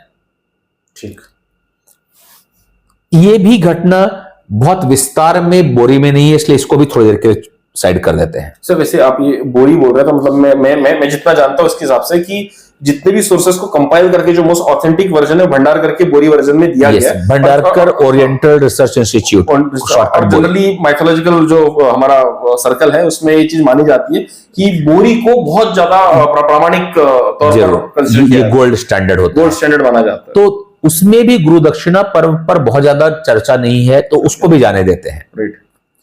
लेकिन द्रौपदी स्वयंवर के समय कर्ण और अर्जुन का एक बहुत घनघोर युद्ध होता है, 1 to 1। ओके।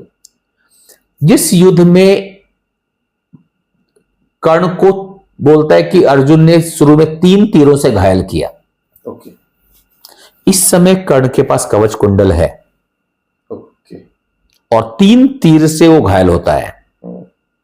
यानी उस दिव्य कवच कुंडल के बाद भी उसको तीर लग रहा है। ओके, ठीक है, पहला। और वो वहां से चला जाता है। इनफैक्ट वो जाने से पहले अर्जुन को की तुलना देवराज इंद्र, भगवान विष्णु, युद्ध कला के मूर्त रूप और परशुराम से करता है और चला जाता है। कर्ण अर्जुन की तारीफ करके चला जाता है, ऐसा कहना चाहते हैं कि उनको परशुराम से कंपेयर करके चला जब युद्ध होता है तो घनघोर युद्ध होता है, उसमें युद्ध करते करते थक के कर्ण पूछता है कि हे ब्राह्मण तुम कौन हो, तुम बिना थके ऐसे युद्ध कर रहे हो। जब मैं क्रोधित होता हूं तो मेरा सामना द्रोण, और अर्जुन के सिवा कोई भी नहीं कर पाएगा जब मैं क्रोध में हूं तो। लेकिन तुम हो कौन? तुम मुझे युद्ध कला के मूर्त रूप नजर आ रहे हो, मतलब manifestation of the art of war. तुम कहीं राम तो नहीं हो, अब राम का मतलब भगवान राम नहीं, परशुराम। तुम कहीं राम तो नहीं हो, या तुम विष्णु हो या इंद्र हो। तो अर्जुन बोलते हैं मैं इनमें से कोई भी नहीं हूं, मैं अपने गुरु का शिष्य हूं, लेकिन विकट योद्धा हूं। तुम खड़े रहो, अभी मैं तुम्हें यमपुरी पहुंचाता हूं। तो बेसिकली कर्ण उसको पहचान नहीं पाता उस वेश में जिस वेश में होता है, लेकिन उसको जो दिखता है कि कुछ बहुत बड़ा है। और कर्ण अर्जुन बोलते हैं कि मैं कोई बड़ा आदमी नहीं हूं, मैं राम नहीं हूं, मैं तो बस अपने गुरु का शिष्य हूं, लेकिन मेरे पास बड़े बड़े अस्त्र हैं। तुम थोड़ी देर खड़े रहो, मैं अभी तुम्हें हराता हूं। तब कर्ण को लगता है कि नहीं, ब्राह्मण की शक्ति अजय है, वो चला जाता है। लेकिन महत्वपूर्ण जो ध्यान दिलाने की बात है, वो इस समय भी उसके पास कवच है, क्योंकि अभी वो चाहे तो फाइट कंटिन्यू कर सकता है। उसको तीर लगती है, लगती है कवच के बाद भी। दूसरा युद्ध होता है उसका राजसूय यज्ञ में। जब युधिष्ठिर राजसूय यज्ञ कर रहे हैं तो चारों पांडव अलग अलग दिशा में जाते हैं लोगों से युद्ध करने के लिए। जहां भीम और कर्ण का युद्ध होता है, जिसमें भीमसेन जीतते हैं, वहां पर भी कवच कुंडल कर्ण के पास है। तीसरा युद्ध होता है जिसमें बतलाता है कर्ण को बहुत बुरी तरह घायल होकर भागता है गंधर्व युद्ध में। हाँ, ये तो बोला जाता है, जिससे बहुत बुरी तरह घायल होकर भागता है।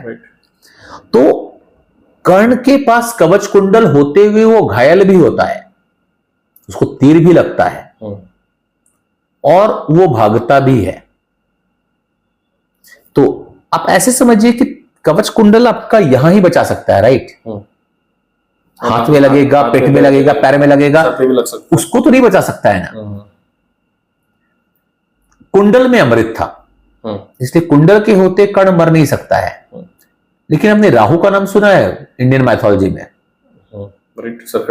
सरकटा है, वो अमर है। तो कर्ण भी सरकटा अमर होकर रह सकता था कवच कुंडल के साथ। हाँ, भीष्म पितामह का एग्जांपल ले लेंगे कि इच्छा मृत्यु का वरदान है, लेकिन इच्छा विजय का वरदान नहीं है। उनको इतना घायल तो किया ही जा सकता है कि जमीन पे गिर जाए। तो अब कवच कुंडल के साथ कर्ण, अगर मैं कर्ण की जगह से थोड़ी देर के लिए सोचूं तो कवच कुंडल के साथ रहकर भी मैं जीत तो नहीं पा रहा हूं। सी, कवच कुंडल मरने से बचा सकता है, डरने से नहीं बचा सकता है। वो डर नहीं भगा सकता है, वो आपकी जिंदगी बचा सकता है, लेकिन जीत नहीं दिला सकता है। वो आपके बदले युद्ध नहीं कर सकता है। तो कर्ण को अर्जुन में भगवान परशुराम, इंद्र और विष्णु दिखते हैं, वो डर के भाग जाता है। खड़ा रहता तो उसको कोई मार नहीं सकता था, लेकिन खड़ा रहता तो बैकआउट कर जाता। गंधर्व युद्ध में भी वो नहीं हार सकता था, मर नहीं सकता था, लेकिन डर तो सकता ही था। और युद्ध में कवच कुंडल विजय नहीं दिला सकता है। It's a defence, not an offence. और वो काम नहीं कर रहा है। अभी उसके पास एक अपॉर्चुनिटी है, एक ऐसे दिव्यास्त्र को प्राप्त करने की जिसका कोई काट नहीं है। आप कह रहे हैं कि एक ऐसा डिफेंस दे देना जो इफेक्टिव नहीं है, और उसके अगेंस्ट एक ऐसा ऑफेंसिव ले लेना जो बहुत इफेक्टिव हो सकता है। वो इफेक्टिव इसलिए होगा क्योंकि वास्तविक शक्ति इंद्र की शक्ति से चल रही है, कर्ण के कैरेक्टर से नहीं चल रही है। हाँ, वो पक्का काम करेगी, वो पक्का काम करेगी। और यही कारण है कि महाभारत में कृष्ण भार्गवास्त्र से चिंतित नहीं है, ब्रह्मास्त्र से चिंतित नहीं है, वो कर्ण के वास्तविक शक्ति से चिंतित है। क्योंकि भार्गवास्त्र, ब्रह्मास्त्र सब कर्ण की एनर्जी से चलेंगे, पर ये इंद्र की एनर्जी से चलेगा। इंद्र की एनर्जी से चलेगा। तो ये एक विपिन ऐसा है जो कर्ण के बहुत काम का है, इसलिए लिखा हुआ है कि खुशी खुशी देने को तैयार है, वो परेशानी में नहीं देने को तैयार है। लेकिन यहां पर भी एक इंटरेस्टिंग चीज है, इंद्र दो बात बोलते हैं यहां पे। पहला बोलते हैं कि तुम इसका इस्तेमाल माने तब तक नहीं कर सकते हो जब तक तुम्हारे पास कोई भी दूसरा अस्त्र हो। अगर तुम ऐसा करोगे तो यह अस्त्र तुम्हें ही मारने के लिए दौड़ेगा। ये इसमें मुझे बहुत इंटरेस्टिंग चीज दिखता है। जब द्रोण अर्जुन को बोलते हैं दिव्यास्त्र के बारे, तो बोलते हैं कि अगर तुम इसका गलत इस्तेमाल करोगे तो दुनिया जल सकती है। शिव भी यही बोलते हैं। हाँ, पशुपति अस्त्र देते थे तो यही बोलते हैं। वो जानते हैं कि अर्जुन रिस्पॉन्सिबल है, वो दुनिया को डिस्ट्रॉय करने के लिए चिंतित होगा। हाँ, राइट। लेकिन इंद्र को कर्ण पर ये भरोसा नहीं है, तो वो ये नहीं बोलते कि दुनिया डिस्ट्रॉय हो सकता है, हो सकता है इससे तुम्हें नुकसान होगा, अगर तुम गलत इस्तेमाल करोगे तो तुम्हें अटैक करेगा, ताकि वो नहीं करे। यहां पे कर्ण एक और बहुत ही इंपॉर्टेंट बात बोलता है, जिसको मैं मतलब जो शब्दार्थ को अपनी कविता में लिखता हूं कि एक ही शत्रु ऐसा है जिसके हुंकार से मैं डरता हूं। एक ही शत्रु एक ही बार, तो उसको बोलते हैं और ये एक ही बार इस्तेमाल होगा और फिर मेरे पास चला आएगा। बोला एक ही बार की आवश्यकता, मुझे एक ही शत्रु ऐसा है जिसके हुंकार से भी मैं डरता हूं। तो चिंगारता भी है तो मुझे डर लगता है, तो मुझे और किसी को मारना ही नहीं है, एक ही आदमी है मेरे लिए। वहां पे इंद्र फिर से बोलते हैं कि मुझे पता है तुम क्या चाहते हो, लेकिन जो धर्म के शरण में हो, जो हरि के शरण में हो, उसको मेरा अस्त्र भी मार पाएगा कि नहीं भरोसा नहीं दे सकते हैं तुमको। तो इंद्र कोई बात छुपा नहीं रहे हैं, बोल रहे तुम ऐसे आदमी को मारना चाह रहे हो जो कृष्ण के शरण में है, हरि के शरण में है, तो कोई गारंटी नहीं कि तुम उसको मार पाओगे। तो ऐसा बोल के नहीं दे रहे कि यार मैंने बहुत अच्छा प्रोडक्ट तुम्हें दे दिया है, गारंटेड काम करेगा, वो समझा रहे हैं। लेकिन तब भी कर्ण खुशी खुशी ले रहा है।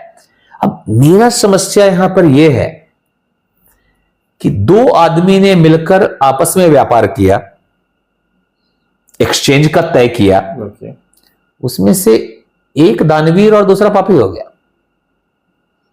एक छली हो गया, एक दानवीर हो गया।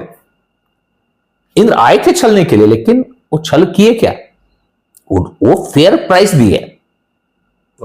हम आपके घर पे आए, आपके दुकान में आए, मुझे लगा कि चोरी करके चले जाएंगे, लेकिन पता चला कि यार ये चोरी करने का वर्थ नहीं, मतलब मुझे तो फ्री मैंने कम कीमत में मिल रहा है, मुझे मिल रहा है।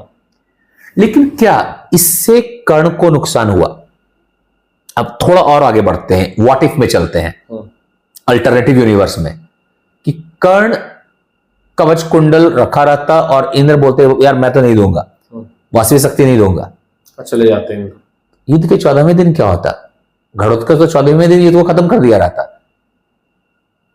घटोत्कच को मारने के लिए तो किसी के पास कोई शक्ति थी नहीं। हाँ, और कर्ण भी कंट्रोल नहीं हो रहे थे उस टाइम, कर्ण किसी से कंट्रोल हुआ नहीं। सी कर्ण घटोत्कच को वास्तविक शक्ति से सिर्फ इसलिए मार सका क्योंकि उसके सारे अस्त्र बेकार हो चुके थे, क्योंकि इंद्र ने क्लियर कहा था कि अगर एक भी अस्त्र तुम्हारे पास है तब तक इसका इस्तेमाल करोगे तो तुम्हें नुकसान होगा। यानी कर्ण के सारे अस्त्र को इस्तेमाल कर चुका, लेकिन घटोत्कच पर कुछ काम आया नहीं। उस दिन कर्ण अकेला ही जिंदा बचता, महाभारत युद्ध तो ऐसे ही खत्म हो जाता, या हो सकता निपट ही जाते, निपट ही जाते। नहीं, कवच कुंडल रहता तो साधु जिंदा रह जाता, लेकिन जिंदा ही रहता, जीत नहीं सकता था। तो कर्ण का ये जो एक्सचेंज है, इसका मेजर बेनिफिट कर्ण को ही हुआ। हारना तो वो ऐसे भी हार रहा था, कवच कुंडल के साथ भी हार रहा था। ओके सर, यहाँ पर एक पॉइंट जो मतलब मुझे लग रहा है कि अगर चलिए हम फेयर एक्सचेंज की बात ना भी करें, तो अगर मतलब एक दूसरा पॉइंट ऑफ व्यू से अगर आप ही के सपोर्ट में मैं बात करने की कोशिश करूं यहाँ पर, तो ये होगा कि अगर आप दान कर रहे हो तो आपने उसकी कीमत नहीं लेनी चाहिए थी। एक तरह से मतलब दान हो तो फिर दान ही दे दो, खत्म करो, कि आप उसकी कीमत नहीं लेते हो। हम लोग के मतलब पुराने इतिहास में दो और नाम लेना जरूरी है, जैसे कि महर्षि दधीचि। हाँ, उन्होंने अपनी अस्थि दान की थी, जिससे इंद्र का वज्र बना। राइट। उन्होंने तो बदले में कुछ नहीं मांगा था। तो वहां भी इंद्र आ गए थे, पूरी बॉडी मांगने आ गए थे, तो पूरी बॉडी दे दिया। वो तो बोले नहीं कि मुझे भी कुछ होता है तो मैं अपनी बॉडी दे रहा हूं। राजा शिवी रघुवंश के थे, राम के पूर्वज थे। ओके। एक बार उनके पास एक कबूतर आता है शरण लेने के लिए कि मुझे बचा लो, एक बाज मुझे मारने के लिए दौड़ रहा है। तो बाज भी आता है कि मुझे कबूतर दे दो, ये मेरा खाना है। तो बोलते नहीं, ये मेरे शरण में है, इसको मैं तुम्हें नहीं दे सकता हूं। तो बोला तो तुम मेरे मरने का भागी बनोगे, क्योंकि मैं भूखा मरूंगा, मेरा तो खाना यही है। बोले तो बदले में कुछ और मांग लो। वो ठीक है, तो इसके वजन का अपना मांस काट के मुझे दे दो। बोले ये मैं कर सकता हूं। उन्होंने अपना मांस काटना शुरू किया, लेकिन कबूतर उनके उम्मीद से ज्यादा भारी था। अपना हाथ काट के पैर काट के देते गए, लेकिन कबूतर का वजन कभी नहीं घटा। तो पता चला कि वो तो उसकी परीक्षा लेने के लिए भगवान आए थे कि वो कितना बड़ा दानी है। लेकिन एक कबूतर को बचाने के लिए भी उन्होंने हड्डी और मांस का दान किया। सी, दान और दानवीरता का मतलब ये कि आप कवच कुंडल के, हर आदमी मरने वाला है, हर आदमी दधीची नहीं है, लेकिन मरता तो हर आदमी। जब मरता है तो कोई भी अपना हड्डी लेकर तो जाता नहीं है, हड्डी मांस तो जल्द ही वाला है, गड़ने ही वाला है। तो महत्वपूर्ण यह है कि आप धर्म के लिए कहां तक जा रहे हैं, या मोह, मतलब मोह को कहां तक त्याग रहे हैं एक तरह से। तो कर्ण ने बदले में मांगा, तो that was become an exchange. नहीं, अगर मैं एक पल के लिए मांग लूं कि अगर मतलब सोचा समझा एक्सचेंज नहीं भी होता, मतलब कि अगर प्लान नहीं करते कि ये दोगे तो ये दूंगा, ओके, तो फिर भी अगर वो आ जाते और आपने डिसाइड कर लिया कि मैं निकाल के दूंगा, और सामने वाला आपको बोलता कि भाई तुम ले लो कुछ मेरे से, और बोलता कि अब इसके अगेंस्ट में कुछ भी नहीं लूंगा, तो शायद आपको बड़ा दानवीर माना जाता। आप ऐसा कहना चाहेंगे? बिल्कुल बिल्कुल। ओके, लेकिन मेरा भी एक प्रश्न है, कर्ण दानवीर है तो दुर्योधन क्यों नहीं दानवीर है? दुर्योधन ने क्या दान किया? अगर कवच कुंडल के अलावा कर्ण ने जो भी दान किया उस तो दुर्योधन से ही पाया हुआ था ना, राज्य तो दुर्योधन ने दिया था उसको। ओके, हाँ, खुद का तो मतलब राज तो दुर्योधन ने ही दिया था, तो दुर्योधन क्यों नहीं दानवीर है? तो आप कहना चाहते हैं कि कर्ण के दानवीर का पूर्ण जो श्रेय है एक्चुअली दुर्योधन को देना चाहिए, क्योंकि राज्य तो उसी से मिला है। ओके, ये भी एक इंटरेस्टिंग पॉइंट ऑफ व्यू हो सकता है। हाँ, ये भी एक इंटरेस्टिंग पॉइंट ऑफ व्यू हो सकता है, डेफिनेटली हो सकता है। ओके सर, यहाँ पर मतलब आपकी बात मानी जा सकती है, लॉजिकल लग रही है मुझे, और जैसे आप एविडेंस बेस्ड बात कर रहे हैं, क्योंकि कुछ चीजें शायद अभी भी हिली होंगी, मैं शायद उनको शब्दों में नहीं रख पा रहा हूँ, क्योंकि कई बार लोग ऐसे कहानियों के थ्रू बतलाने की कोशिश करते हैं, जैसे कि रामधारी सिंह दिनकर जी ने रश्मि रथी में लिखा है कि जब कर्ण को ने कवच कुंडल दे दिया तब इंद्र को बहुत ग्लानि हुई, और तब उन्होंने बोला तो मुझसे कुछ मांग लो, और कर्ण मांगने को तैयार नहीं होते हैं। शायद ये एक आइडियलिस्टिक कर्ण की कल्पना है। ठीक, वहां पर वो बोलते हैं कि जब कर्ण इंद्र मांगते हैं, बोलते हैं कि जब आप लौटे अमर भुवन को, यानी कि स्वर्ग में, इंद्र को बोल रहे हैं कर्ण, जब आप लौटे अमर भुवन में न्याय के हित सूचना दे दें चतुरानन को। जब आप लौटे अमर भुवन को न्याय के हित सूचना दे दें चतुरानन को, यानी ब्रह्मा को। उद्वेलित जिसके निमित्त पृथ्वी तल का जन जन है, जिसके चलते पूरा पृथ्वी तल का आदमी डरा, कंफ्यूज, अनरेस्ट में है। शुरू भी नहीं हुआ कुरुक्षेत्र में महाभारत का वह रण है। दो वीरों ने कर लिया आपस में निपटारा, विजय हुआ राधे, अर्जुन है इस रण में हारा।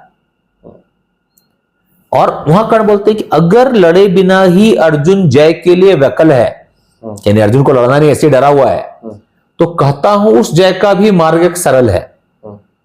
कहिए मोम की मेरी एक मूर्ति बनवाए, और काट के शीश उसका जगत में कर्ण जय कहलाए, क्योंकि जीत सकेगा नहीं वो मुझे किसी भी विधि रण में, कर्ण जय की आस तड़प कर रह जाएगी उसके मन में। अब जब एक लेखक इतना बढ़िया लिखेगा तो लोगों को कर्ण दानवीर दिखेगा और अर्जुन ऐसे ही कमजोर दिखेगा। लेकिन महाभारत में इसके विपरीत लिखा हुआ है कि कर्ण बोलता है एक ही वार का कार्य मुझे, एक ही शत्रु ऐसा है जिसके हुंकार से भी मैं डरता हूं, जब हुंकारता तो भी मैं डरता हूं। तो जब आप उस पूरी कथानक को बदल देंगे तो फिर निश्चय ही अंतर आएगा।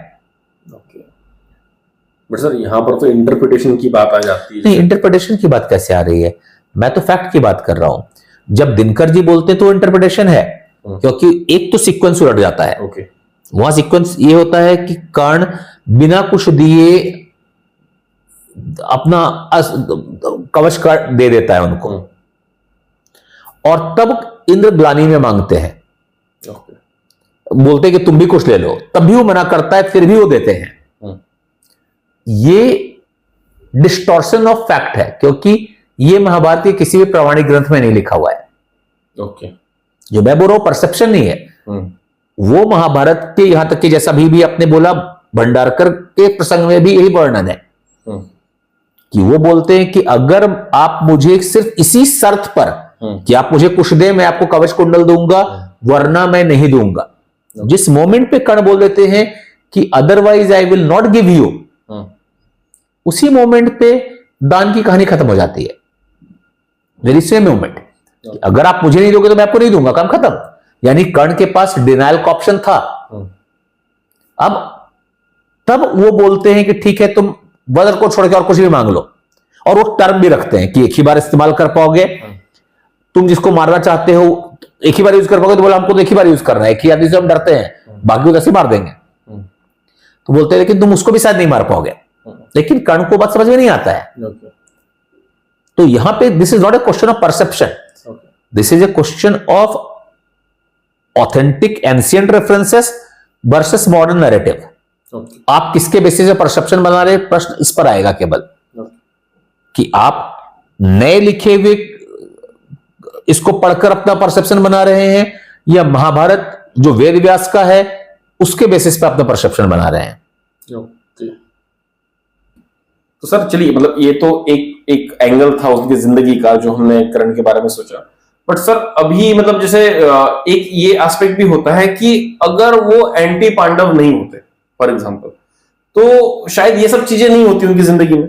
ओके, और जैसे वो माना जाता है कि कर्ण का जो रियल टर्न आता है लाइफ में, जहां पर वो किंग बनता है, ओके, वो जो एक मतलब शिक्षा लेके आने के बाद पांडव और कौरव जिनकी कीड़ा होती है कि जहां पर हर कोई आके अपनी प्रोग्रेस बताता है कि हम क्या सीख कर आए, वहां पर जब वो पहली बार अर्जुन को चैलेंज करता है कर्ण, और वहां पर उनको कृपाचार्य या द्रोणाचार्य बोलिए जो भी आके उनको रोकता है, वहां कृपाचार्य, और रोकता है, तो रोकने के बाद में फिर दुर्योधन आके बोलता है कि चलो अगर आपको इस चीज से प्रॉब्लम है कि वो सूत है इसलिए वो राजकुमार के साथ नहीं लड़ सकता है, ओके, तो मैं इसको राजा बना देता हूं।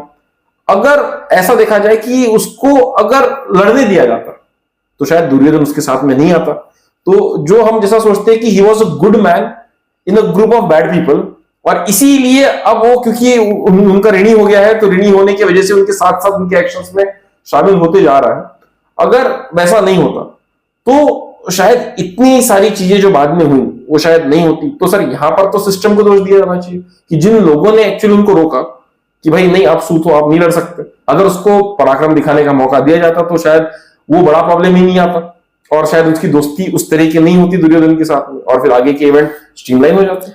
और कभी कोई नक्सलवादी आके बोले कि मैं एनडीए के कैडेट के साथ फाइट करना चाहता हूं, तो उनको फाइट करने दिया जाना चाहिए कि कोई परेशानी ही नहीं क्रिएट हो, राइट?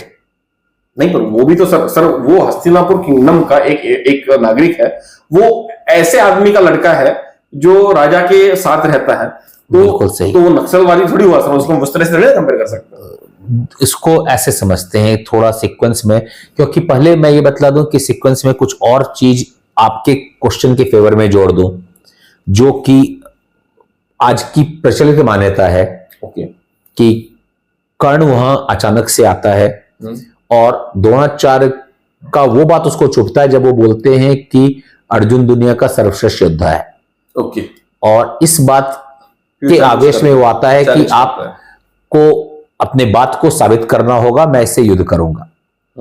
और तब कृपाचार्य जी उससे पूछते हैं कि तुम्हारी जाति क्या है, जिससे वो शर्मिंदा होता है और दुर्योधन उनको राजा बना देता है। और घटना अगर बिल्कुल ऐसे ही घटती है तो आपका प्रश्न सही है। शायद अगर लोगों की जाति देखें और कैपेबिलिटी को देखना बंद कर दें तो कैपेबल आदमी दुखी होकर, हताश होकर गलत संगति में चला जाएगा और नुकसान होगा। लेकिन यहां पर एक इफ है, अगर ऐसा हुआ तो। ओके, अब सबसे पहले तो द्रोणाचार्य ने अर्जुन का परिचय दिया और बोला कि ये मुझे मेरे पुत्र से भी ज्यादा प्रिय है, और युद्ध कौशल में इंद्र का छोटा भाई दिखता है। ओके, लेकिन उन्होंने उसको कभी भी ये नहीं बोला कि सर्वश्रेष्ठ योद्धा है। ओके, उस जगह पे नहीं बोला। ओके, ये चूंकि ये एक बहुत पिवटल पॉइंट है जिसको कर्ण के आने का जस्टिफिकेशन माना जाता है, तो क्रिटिकल एडिशन के हिसाब से उन्होंने ये कभी भी नहीं बोला कि अर्जुन मुझे मतलब विश्व का सर्वश्रेष्ठ योद्धा है। ओके। अब ये जो प्रतियोगिता थी, ये हस्तिनापुर के राजकुमारों ने क्या सीखा है, प्रदर्शन उसका प्रदर्शन था। Public were suppose to be the viewers, spectators, दर्शक थे, लेकिन ये कोई ओपन प्रतियोगिता नहीं थी जहां सब लोग आओ अपना कर्तव्य दिखलाते जाओ। हाँ, बेसिकली मतलब मैं जो समझ सकता हूं कि ये जनता को ये दिखाने के लिए कि भाई आपके जो राजकुमार है वो इतने समर्थ है कि आपको आराम से डिफेंड कर पाएंगे। यस, उसके लिए था। आम आदमी के लिए ये एक ओपन प्रतियोगिता नहीं थी कि हर आदमी को इनवाइटेड है कि तुम आते जाओ और करते जाओ। ओके। लेकिन कर्ण आता है और परमिशन मांगता है कि मैं भी कर सकता हूं, मैं भी दिखला सकता हूं, जिसको दिनकर जी ने फिर बहुत अच्छे तरीके से बोला है कि अर्जुन था जब रंगभूमि में समा अनोखा साधे, भीड़ भीतर से कर्ण आया सरासन साधे धनुष्बाण। कहता हुआ कि अर्जुन, कर्ण के बारे, तो अर्जुन था रंगभूमि समा जब अनोखा साधे, कर्ण आया भीड़ भीतर से सहसा सरासन साधे धनुष्बाण। कहता अर्जुन तालियों से क्या रहा घर में फूल, तेरा श्वेश अभी क्षण में होता है धूल। तूने जो जो किया उसे मैं भी करके दिखला सकता हूं, चाहे तो कलाएं रण की कुछ नहीं भी सिखला सकता हूं। यूं कह कर्ण लगा दिखलाने कलाएं रण की, आंखें टंगी रहे स्तब्ध जन जन की। चारों ओर मौन चतुर्दिक, चारों ओर धुना की टंकार, चारों ओर पारावार, बस एक गूंज रही थी कर्ण के धुना की टंकार। फिरा कर्ण त्यों साधु साधु का उठे सकल नर नारी, राजवंश के नेताओं पर पड़ी विपदा भारी। द्रोण भीष्म अर्जुन सब फीके, सब हुए उदास, बढ़ा एक दुर्योधन सुयोधन बोलते वीर शाबाश। तो वो बतला रहे हैं, और ये यहां तक का बिल्कुल सही है। आता है, लेकिन द्रोणाचार्य जब वो आता है तो द्रोणाचार्य जानते हैं कि ये मेरा फॉर्मर स्टूडेंट है, इसलिए उसको कर्तव्य दिखाने का मौका दिया जाता है कि तुम भी शोकेस कर दो कि तुम क्या जानते हो। मतलब आप ये कहना चाहते हैं कि उसको अपनी कैपेबिलिटी दिखाने का थोड़ा बहुत मौका मिला था, उसको आर्ट मिला था कि आप क्या जानते हो। उसको मिलना नहीं चाहिए था क्योंकि ये प्राइवेट इवेंट था, लेकिन चूंकि वो द्रोण का स्टूडेंट था तो द्रोण ने उसको as an exception case permission दिया। दुर्योधन भी खुश होकर उससे मिला, क्योंकि ये बात हम लोग पहले भी स्टैब्लिश कर चुके हैं कि दुर्योधन और कर्ण पहले से ही दोस्त, पहले से मित्र हैं। ठीक है। लेकिन कहानी यहां खत्म नहीं हुई। दुर्योधन आता है, उससे मिलता है, कर्ण बोलता है मेरे सिर्फ दो ही एम्बिशन है, तुम्हारी दोस्ती और अर्जुन से द्वंद्व युद्ध। तो बोला, फिर उसने पार्थ को रण के लिए ललकारा। गुरु ने चुप ही रहने का किया, अर्जुन को इशारा। अब कृपाचार्य बीच में आते हैं। इस पॉइंट पे बीच में आते हैं। हाँ, मतलब आप कहना चाहते हैं कि आर्ट वाइज दिखा दिया, जब बैटल का क्राई दिया गया तब वहां पर तब कृपाचार्य आते हैं। अब महाभारत में इस जगह पे एक विशेष शब्द का इस्तेमाल किया हुआ है। फिर युद्ध धर्म के ज्ञाता कृपाचार्य बीच में आते हैं, यानी वो सबसे पहले उनका परिचय दे रहा है कि वो वॉर, इथिक्स ऑफ वॉर के स्कॉलर हैं। वो युद्ध धर्म के ज्ञाता कृपाचार्य बीच में आते हैं। अब दिनकर जी कहते हैं, सुनो वीर युवक अनजान, जो कि वहां पे भी है। भरत वंश अवतंस पांडु की है अर्जुन संतान, क्षत्रिय है राजपुत्र है, यूं ही नहीं लड़ेगा जिस से, बोलो तो हाथापाई में कैसे कूद पड़ेगा। अर्जुन से लड़ना हो तो मत रहो सभा में मौन, नाम धाम बताओ बताओ तुम जाति हो कौन। अब इससे सिर्फ जाति वाला प्रसंग हटा दिया जाए तो बाकी सब कुछ महाभारत से मिलता है। ठीक है। लेकिन वहां पे कृपाचार्य ने जाति नहीं पूछी थी, पूछा था अपने कुल वंश का परिचय दो और तब अर्जुन डिसाइड करेगा कि तुमसे लड़ेगा कि नहीं लड़ेगा। ठीक है। अब क्वेश्चन दो चीज है, आपको मौका चाहिए था अपना प्रदर्शन करने का, आपको परमिशन मिला। लेकिन ये प्रदर्शन स्थल था, युद्ध स्थल नहीं था। आप वहां युद्ध डिमांड कर रहे हैं। एक तो आप गेट क्रैश करके घुसे हैं, ठीक है। अब आप युद्ध मांग रहे हैं जो कि उस समय का पर्पस ही नहीं था। कृपाचार्य बोलते हैं कि ये तो पांडु का बेटा है, राजा का बेटा है, तुम कौन हो, किसके बेटा हो? अब बोलेंगे आप बेटा क्यों पूछे? क्योंकि भीष्म को गंगानंदन और शांतनु पुत्र बोला जाता रहा है। ओके। पांडवों को पांडव इसलिए बोला जाता है क्योंकि पांडु के बेटा है। राइट। तो तुम कौन हो भाई? और देवकी नंदन कृष्ण बोला जाता है। राइट। यशोदानंदन कृष्ण बोला जाता है। यानी उस जमाने में आपके पेरेंट का नाम, पेरेंट का परिचय आपके साथ हमेशा चलता रहता था। आज भी चलता है, आज भी लगाते हैं। आज लेकिन उस सब जैसे आज आपको शायद आपके फर्स्ट नाम से आप जान सकते हैं, लेकिन पहले आपके पेरेंट का नाम पूछा ही जाता था। वो परंपरा थी। आपको नीचा दिखाने के लिए नहीं, आपकी पहचान थी। कुंती पुत्र अर्जुन ऐसे ही बोला जाता था एक्चुअली। इनफैक्ट अर्जुन का नाम हम लोग पार्थ बोलते हैं, लेकिन वो सिर्फ अर्जुन का नहीं है। सारे पांडवों को महाभारत में पार्थ बोला गया है। सारे पांडवों को पार्थ मतलब पृथा का पुत्र। पृथा कुंती का नाम, पृथा का पुत्र पार्थ। तो उससे ये पूछना कि तुम्हारे माता पिताजी कौन है, इसमें कोई गलती ही नहीं है। ये इस बात को ध्यान दिलाना है कि आप सोचिए कि अब थोड़ा व्हाट इफ में चलते हैं। एक युद्ध होता है, उसका दो ही परिणाम हो सकता है। अर्जुन कर्ण को मार देता है, कर्ण अर्जुन को मार देता है। अब कर्ण अर्जुन को मार देता है तो कितना बड़ा रिपरकशन होगा कि किसने आके मार दिया, आप क्या कर रहे थे। अर्जुन कर्ण को मार देता, बोलता है कि कॉमनर को, एक आम प्रजाजन को, एक बहादुर, एक ज्यादा सीखा पढ़ा लिखा आदमी झूठ कर मार देता है। युद्ध का क्या कारण होगा? तो ये बोलते हैं तुम पहले अपना परिचय दो। अब कृपाचार्य चूंकि उसको पढ़ा चुके हैं तो उसको पहचानते तो, जानते तो हैं, लेकिन वो फिर भी बोल रहे, तो जैसे कि आप कोर्ट में जाते हैं तो बोलते हैं आप परिचय, आप ये तो बताओ तुम कौन हो, जिसको ये भी नहीं पता है कि युद्ध का क्षेत्र नहीं है। तो पहले अपना परिचय दो, फिर अर्जुन डिसाइड करेगा कि तुमसे लड़े भी कि नहीं। ओके। तो कृपाचार्य का ये क्वेश्चन के पहले महाभारत में वेदव्यास ने इंट्रोडक्शन दिया है कि युद्ध मर्यादा के ज्ञाता कृपाचार्य ने क्वेश्चन पूछा। तो ये क्वेश्चन किसी आम आदमी का, किसी को नीचा दिखाने के लिए नहीं है।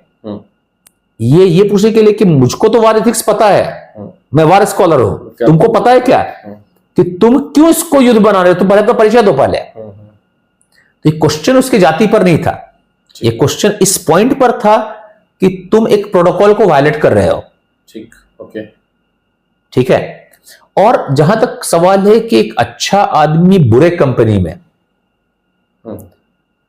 तो महाभारत के पहले अध्याय में जहां की चर्चा मैंने कभी आपके साथ की थी कि एक धर्म वृक्ष है युधिष्ठिर, वैसे ही एक पाप वृक्ष भी है दुर्योधन, और कर्ण उस पाप वृक्ष का तना है, मूल स्तंभ। ठीक वैसे ही जैसे अर्जुन धर्म वृक्ष का तना है। ओके। तो किसी भी जगह पर किसी भी तरीके से कर्ण को धर्मात्मा नहीं सिद्ध किया जा सकता है। He was a bad man in a bad company.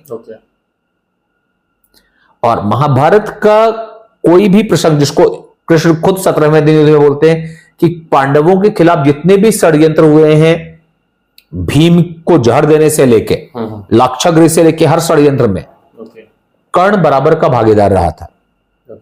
और इस घटना के पहले ही कर्ण भीम को जहर दिया जा चुका था। इस घटना के पहले ही जब गुरुकुल में थे तभी।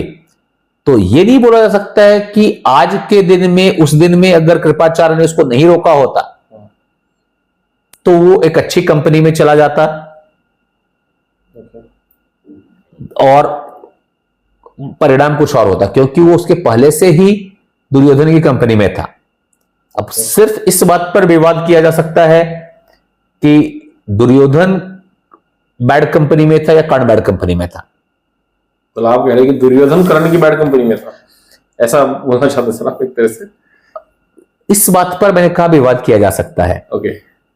क्योंकि एक समय के बाद, द्रौपदी के चीरहरण के बाद से लगभग जितने षड्यंत्र हुए हैं, चाहे वो गंधर्व युद्ध का षड्यंत्र हो या घोष यात्रा का षड्यंत्र हो जिसमें कि मत्स्य युद्ध हुआ है, उन सभी के प्लानिंग से एग्जीक्यूशन तक का मास्टरमाइंड कर्ण होता है।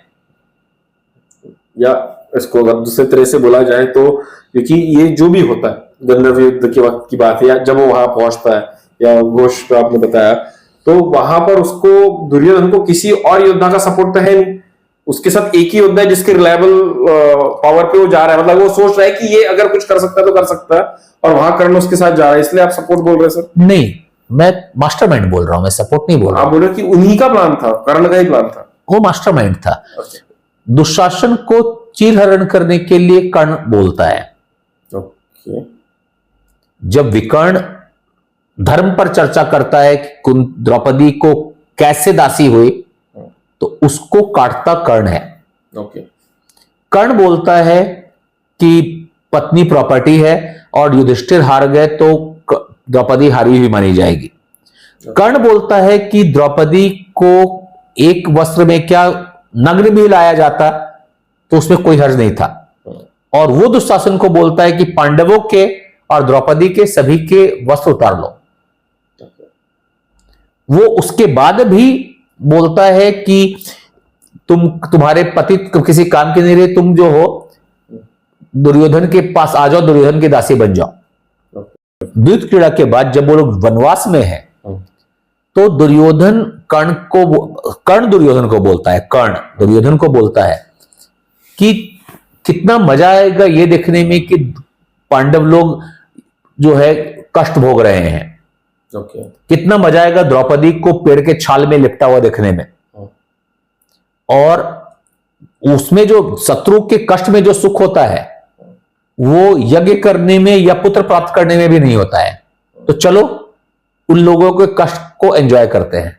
तो ऐसा महाभारत में दिया गया है। इससे घोष यात्रा शुरू होता है, जिसको गंधर्व युद्ध में परिवर्तित हो जाता है।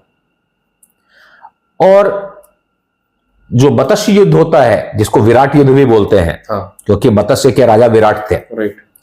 उस युद्ध के समय भी जब कीचक का मौत हो जाता है, जो कि उनका सेनापति हुआ करता था, तो इनका एक मित्र हुआ करता था दुर्योधन और कर्ण का, सुशर्मा, जो कि त्रिगर्त का राजा था। और त्रिगर्त मतलब एक तरह के मिशनरीज लोग थे, थोड़े लुटेरे किस्म के और लूट झपट के खाने वाले लोग थे, और पैसे पे सिपाही देने वाले लोग थे। ये वही लोग है ना सर, जब अभिमन्यु का वध होता है तो अर्जुन को दूर लिया जाता है? बिल्कुल वही त्रिगर्त वाले लोग। वो लोग कई बार मत्स्य पे हमला कर चुके थे, लेकिन कीचक उन लोगों को हरा देता था। अब कीचक मर गया है, भीम ने कीचक को मार दिया था। तो अब इसको एक ऑप्शन अपॉर्चुनिटी दिख रहा है कि अभी मत्स्य कमजोर है, तो मत्स्य राज्य को अपन एक्वायर कर सकते हैं, वहां पे लूटपाट कर सकते हैं। वो लोग वहां के संपत्ति खास करके गाय बैल को लूटने का, जैसे गोहरण पर, तो वो लेकर ऑफर लेकर आया था। और इस ऑफर को कर्ण ने इमीडिएटली एक्सेप्ट किया और बोला ये करना चाहिए। तो त्रिगर्त के लोग आए थे, सुशर्मा, और सुशर्मा के ऑफर को कर्ण ने एक्सेप्ट किया, लोगों को बोला कि जाओ चलते हैं, और वो लोग जाकर गोहरण पर जाते हैं। तो एक समय के बाद से जितनी भी, और अब हम लोगों के यहां जब से हम लोग कर्ण को महानायक बनाने के जघन्य बहुत अथक प्रयास में लगे हुए हैं, उसको महानायक बनाने के चक्कर में, तब से ये सारी जो जिसको काली करतूतें बोल सकते हैं, वो हम लोगों ने शकुनी के माथे में मार दिया कि सब उसने कर दिया। लेकिन इन सबका मास्टरमाइंड कर्ण, क्योंकि वो तना है। शकुनी तो सिर्फ टहनी है, ये तना है। सर आप मतलब बेसिकली ये कहना चाहते कि he was not a good man in a bad company, he was the bad company where all others became bad, एक तरह से, या जिसके सपोर्ट की वजह से नहीं, दो बैड फ्रेंड्स हैं जो दोनों एक दूसरे के बैडनेस को वर्ष में कन्वर्ट कर रहे हैं, कॉम्प्लीमेंट्री हो गया एक दूसरे के लिए और एम्पलीफाई हो गया। उन लोगों ने एक दूसरे को एक्सपोनेंशियली बुरा बना दिया। दोनों ने एक दूसरे की गलत आदत सीख के एक दूसरे को एक्सपोनेंशियली बुरा बना दिया, तो bad plus bad is equal to worse हो गया। तो सर चलिए अभी एक और मुझे आपसे डिस्कशन करना है सर कि दोस्ती की परिभाषा जब दी जाती है, जैसे हम शोले में देखते हैं जय और वीरू की, तो जनरली ऐसा बोला जाता है कि दोस्ती की जो पराकाष्ठा है वो कर्ण के माध्यम से होती है, क्योंकि उसको पता था कि उसकी जान जा सकती है, एक चीज, फिर भी वो दुर्योधन का साथ नहीं छोड़ता, एक चीज। जब उसको पता चल जाता है कि कुंती पुत्र है और वो ज्येष्ठ कुंती पुत्र है, तो उसके सामने लालच रखे भी जाते हैं, उस तरह की कृष्ण रखते हैं, कौन कुंती रखती हैं, तो फिर भी उन सबको अवॉइड करके he decides to stay with Duryodhan. और मतलब अब इससे ज्यादा कोई क्या अपनी दोस्ती प्रूव करे कि भाई मुझे पता है कि मैं बढ़िया राजा बन सकता हूँ, चक्रवर्ती सम्राट बन सकता हूँ पांडु के अगर कैंप में चले जाता हूं तो, लेकिन फिर भी वो एज अ मित्र रहता है। और चलिए अच्छे बुरे जो भी, जैसे आप बोल रहे हैं अच्छे बुरे जो भी कुछ हुआ, हर चीज में साथ रहता है, हर चीज में साथ रहता है। तो सर एक दोस्ती का प्रतीक तो फिर भी एक मतलब माना जाएगा कि कर्ण को कि है भाई बेस्ट प्रतीक में से एक हो। मतलब दोस्ती की फिर परिभाषा क्या होगी? सबसे पहले प्रश्न ये कि दोस्ती की परिभाषा क्या होगी? मतलब अच्छा दोस्त कौन है? जो आप ड्रग लेने बैठे तो आपको सिगरेट जला कर दे दे, या आपसे झगड़ा करके आपके मुंह से खींच ले? एक बहुत इंटरेस्टिंग परिभाषा दिया था प्रोफेसर एल्बस डंबलडोर ने हैरी पॉटर में, हैरी पॉटर के पार्ट 1 में। जब नेवाई लॉन्ग बॉटम नाम का एक लड़का हैरी पॉटर और इनको आगे बढ़ने से रोकता है, हाँ, और डंबलडोर ने कहा कि दुश्मन से लड़ना तो फिर भी आसान है, जो दोस्त को गलत करने से रोके वो असली वीर है, इसलिए 50 पॉइंट एक्स्ट्रा दिए जाते हैं। तो एक अच्छा दोस्त वो होगा जो दोस्त को गलती करने से रोके, दोस्त के हित के लिए सोचे, ना कि दोस्त की गलती को बढ़ावा देता चला जाए। ठीक है। अब सबसे पहले मैं ये क्वेश्चंस करना चाहता हूं कि कर्ण कितना बड़ा वफादार था। हम लोग हमेशा से सुनते आए हैं, एक बार फिर से दिनकर जी को और कोट करें तो, मित्रता बड़ी अनमोल रतन है, कब तोल सका इसे धन है, धरती की क्या विसात आ जाए, बैकुंठ भी यदि हाथ, उसे भी कुरुपति के चरणों पर निछावर कर दो। ऐसा रश्मि रथी में, दिनकर जी के रश्मि रथी में कर्ण कहता है कृष्ण को।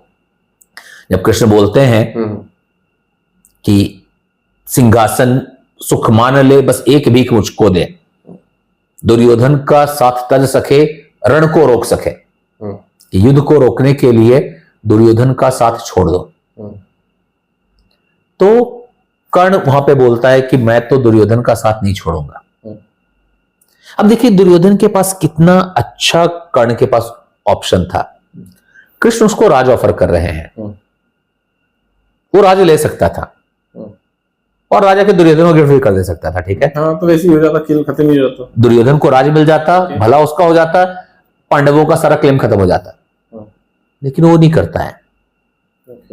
वो कर्ण युद्ध के लिए तैयार रहता है। सी, हर आदमी का एम्बिशन सेम नहीं होता है। कर्ण को राज्य की कोई लालसा नहीं थी। अगर मुझे कुछ नहीं चाहिए और मैं उसका त्याग कर दूं, जैसे मैं शराब नहीं पीता, आप मुझे कीमती बॉटल आकर दे, मैं किसी को दे दूं, मेरे लिए वैसे भी काम का नहीं है। कर्ण का की एम्बिशन कुछ और थी, उस पर थोड़ा इनडायरेक्ट चलते हैं, सीधा नहीं चलते हैं। राज तो उसमें ऑलरेडी था ही। हाँ, राजा तो वैसे ही था, राजा था, छोटा राजा था, लेकिन उसको राजा में कोई इंटरेस्ट ही नहीं था। उसका इंटरेस्ट था सर्वश्रेष्ठ योद्धा सिद्ध होने में। अब एक बात जो कुंती उसके पास आती है, कुंती भी उसको बतलाती है कि तुम मेरे बेटा हो, मेरे साथ चलो। ठीक है, वो कुंती के साथ जाने से मना कर देता है, लेकिन कुंती को एक वरदान भी देता है कि तुम्हारे 4 बेटे जिंदा रहे, 5 बेटे जिंदा रहेंगे, मैं अर्जुन को छोड़ के और किसी को नहीं मारूंगा, और अगर अर्जुन मर गया तो मैं तुम्हारे पास आ जाऊंगा। अब कर्ण ये वचन क्यों देता है? कुंती ने तो नहीं मांगा था, कुंती तो उसको अपने साथ ले जाने के लिए आई थी, ये तो बोलने के लिए नहीं थी कि तुम अर्जुन का जान बख्श दो। इनफैक्ट ये बात वहां पे कर्ण खुद भी बोलता है कि जो कृष्ण के साथ है उसको तो कोई क्या मारेगा। लेकिन 2 सवाल है। अगर कर्ण जैसा आप बतला रहे हैं कि बहुत बड़ा मित्र भक्त था उसने 4 पांडवों को जिंदा छोड़ने की बात क्यों प्रॉमिस की? क्या ये कर्ण के दुर्योधन के फायदे का बात था? उसने 4 किसको छोड़ा उन्होंने? उसने युधिष्ठिर की जान बख्श दी। युधिष्ठिर कौन है? मेन कंटेंडर फॉर, ये मेन कंटेंडर फॉर थ्रोन है। उसको छोड़ दिया कि नहीं मारूंगा उसको। इससे दुर्योधन का फायदा हो गया, नुकसान? कंटेंडर है तो फिर तो जंग चलती रहेगी। उसने भीम को छोड़ दिया। भीम कौन है? 100 भीम करोड़ वो व्यक्ति है जो 100 कौरवों को मारने का कसम लेकर बैठा हुआ है।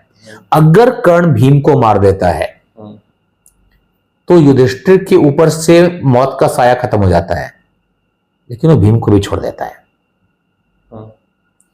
आप सवाल क्यों दुर्योधन के ऊपर से मौत का साया खत्म हो जाता है, वो अर्जुन को क्यों नहीं छोड़ता है? वो ये क्यों बोलता है कि मैं अर्जुन को छोड़ के बाकी, मैंने अब कुंती ने ऐसा तो नहीं मांगा होगा कि अर्जुन को मारना है तो मार दो, बाकी लोगों को छोड़ दो। उसने अर्जुन को क्यों एक्सेप्शन बनाया अपनी कहानी में? पांचों को बोलता मैं किसी को नहीं मारूंगा, तो ये मां के फेवर में होता। वो बोलता कि मैं किसी को नहीं छोड़ सकता हूं क्योंकि मैं मित्रता निभाता हूं, मेरे मित्र के फेवर में है कि मैं सबको मार दूं। तुम बहुत देर से आई, तुमको नहीं बतलाई कि तुम कौन थे। अब तुम कसम खा चुके हैं अपने दोस्त का रक्षा करने के लिए, हम सबको छोड़ देंगे, किसी को नहीं छोड़ेंगे। तो दोस्त के फेवर में होता। सबको छोड़ देंगे तो मां के फेवर में होता। 4 को छोड़ेंगे, कोई नहीं छोड़ेंगे, किसके फेवर में था? वो किसके फेवर में था?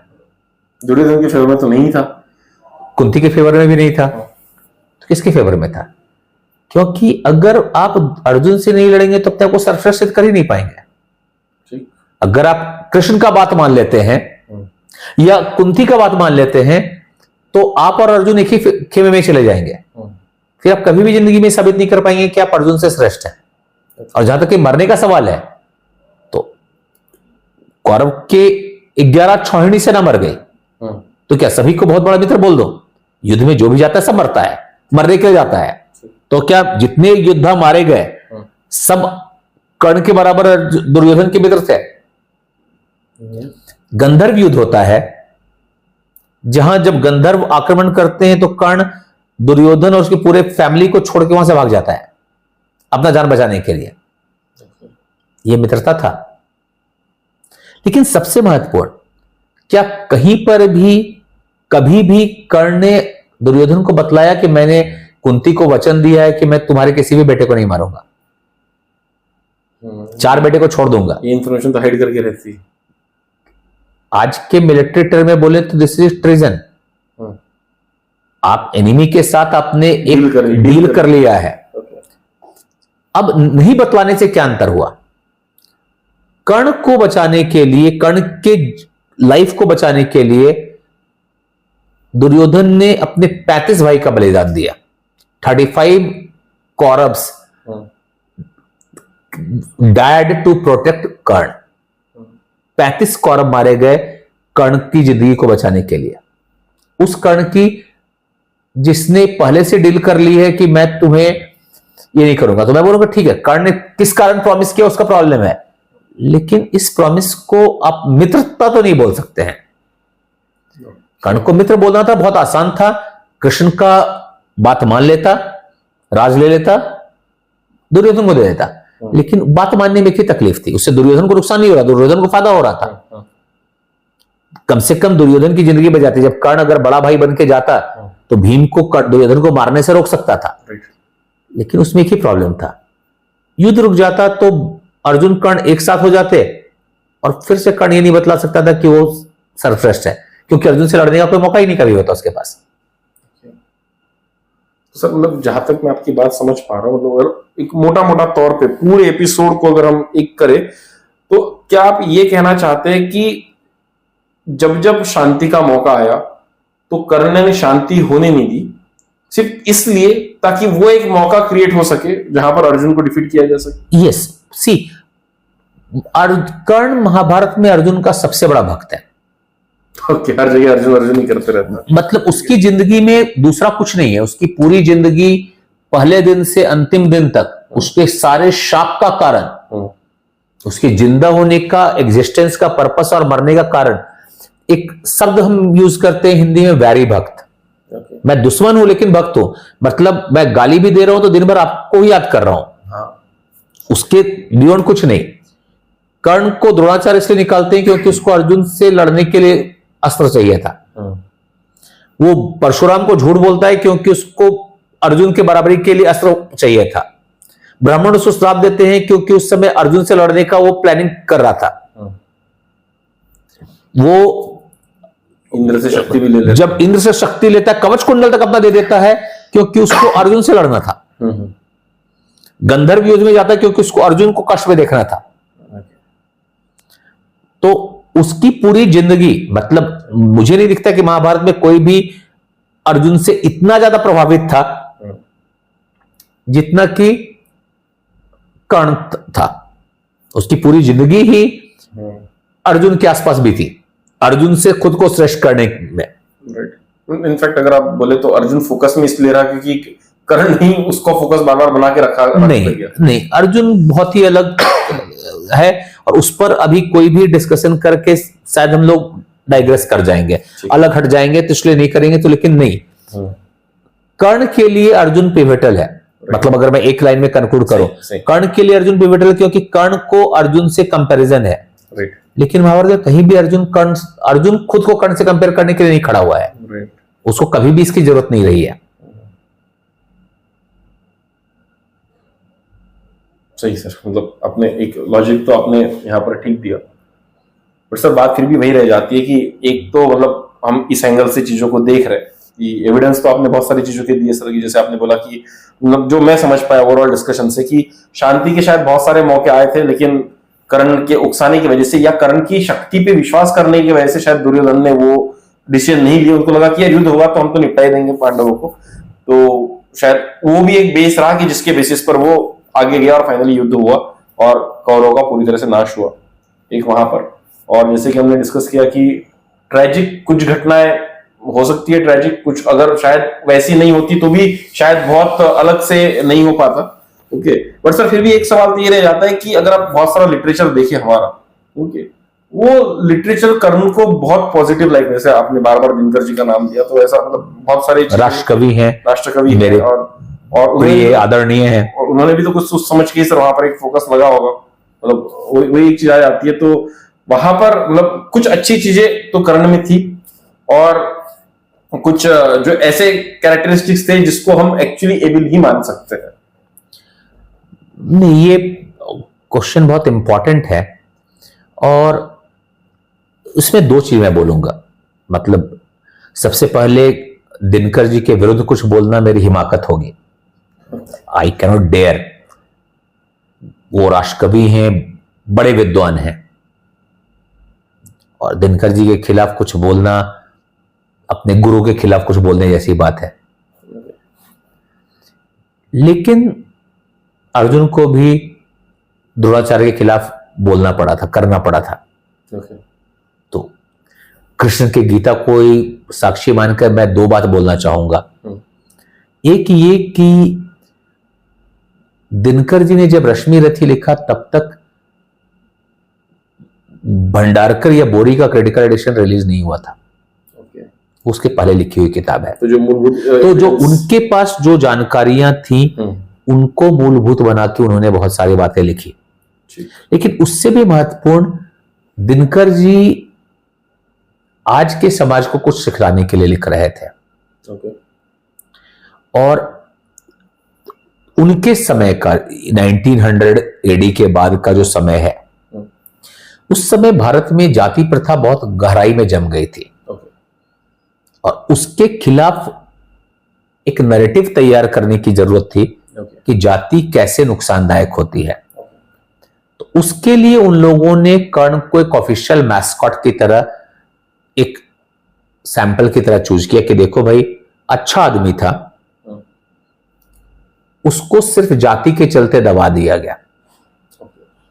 और शायद इसीलिए, और चूंकि कर्ण का बार बार वर्णन महत्वपूर्ण कैरेक्टर है, लेकिन अगर उसको जाति के पर्सपेक्टिव से बना के प्रेजेंट की जाए तो शायद वो एक सैंपल की तरह हो कि ऐसा आदमी जो कि सूर्य का बेटा है, जिसके पिता सूर्य थे, माता कुंती सती कुमारी, वो भी मेहनत करके बढ़ रहा था, लेकिन उसको जाति के नाम पे दबा दिया गया।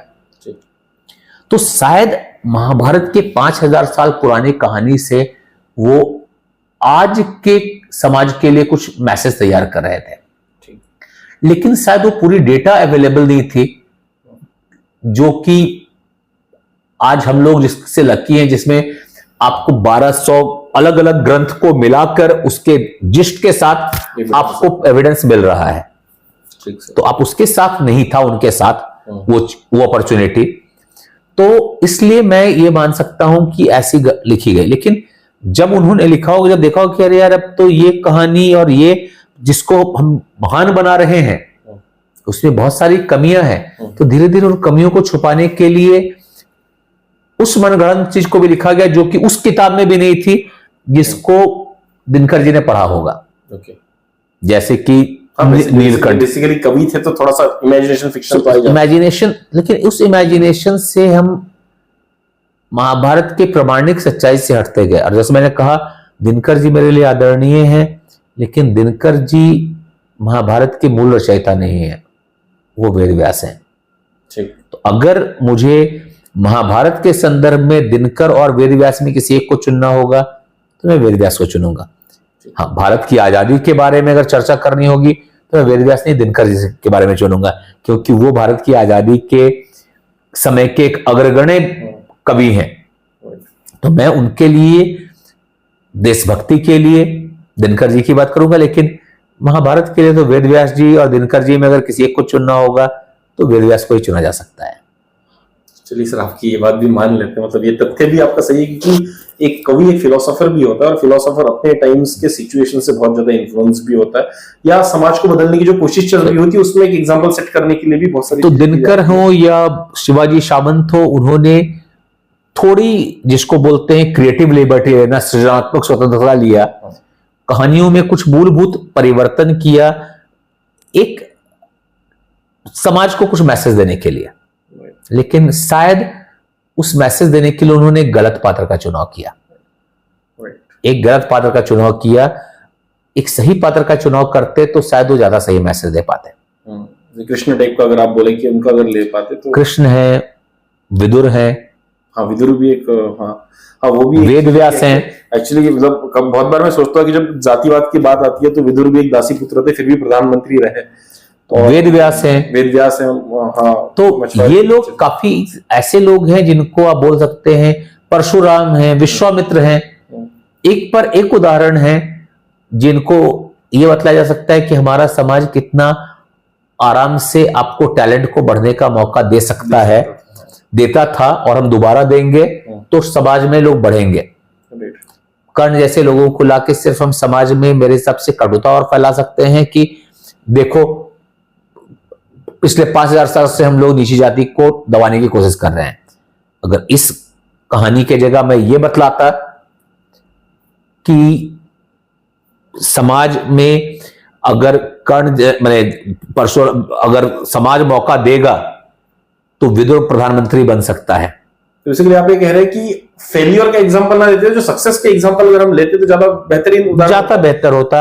वो लोगों को सीखने का भी मौका देता कि यार विदुर को मौका नहीं मिला होता तो वो भी दासी पुत्री रह जाता, तो हम लोगों को दासी पुत्रों को भी मौका देना चाहिए कि वो विदुर तक पहुंच सके। शायद कोई तो विदुर बन जाए, कोई तो वेदव्यास ही बन जाए, इस तरह से। बिल्कुल ठीक है सर, मतलब एक अच्छा पर्सपेक्टिव था सर आज का।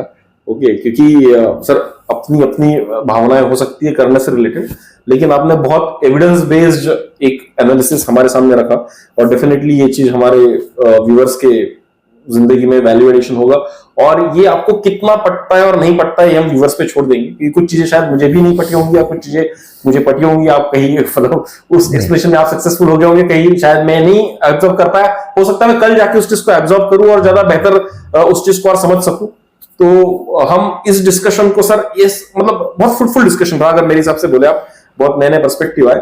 लेकिन फाइनली करण एक कैसी पर्सनालिटी थी, इस चीज का निर्णय सर हम व्यूअर्स के ऊपर छोड़ देंगे। और मैं डेफिनेटली यहां पर व्यूअर्स को एक रिक्वेस्ट करूंगा कि अगर आपको लगता है कि आप कुछ और वैल्यू ऐड कर सकते हैं इस डिस्कशन में, तो उनको कमेंट बॉक्स में कमेंट करके जरूर बताइएगा। अगर आपको लगता है कि कुछ चीजों पे जिस तरह से हमने आज रोशनी डाली वो बेहतरीन है तो वो भी जरूर बताइएगा, या कहीं हमने रोशनी छोड़ दिया, गलत तरह से हमने डाली है, वो भी आप बताइएगा। तो शायद इससे मुझे एक और, क्योंकि आज मुझे लग रहा है कि शायद एक एपिसोड करण को डिस्कस करने के लिए हमने कर तो लिया, लेकिन शायद और एक आधे एपिसोड की कम से कम और जरूरत हमको पड़ सकती है। जरूर। तो शायद उन सवालों से जो व्यूअर्स हमको पूछेंगे, जो इनपुट देंगे, उसके साथ सर एक और डिस्कशन आपके साथ करेंगे सर।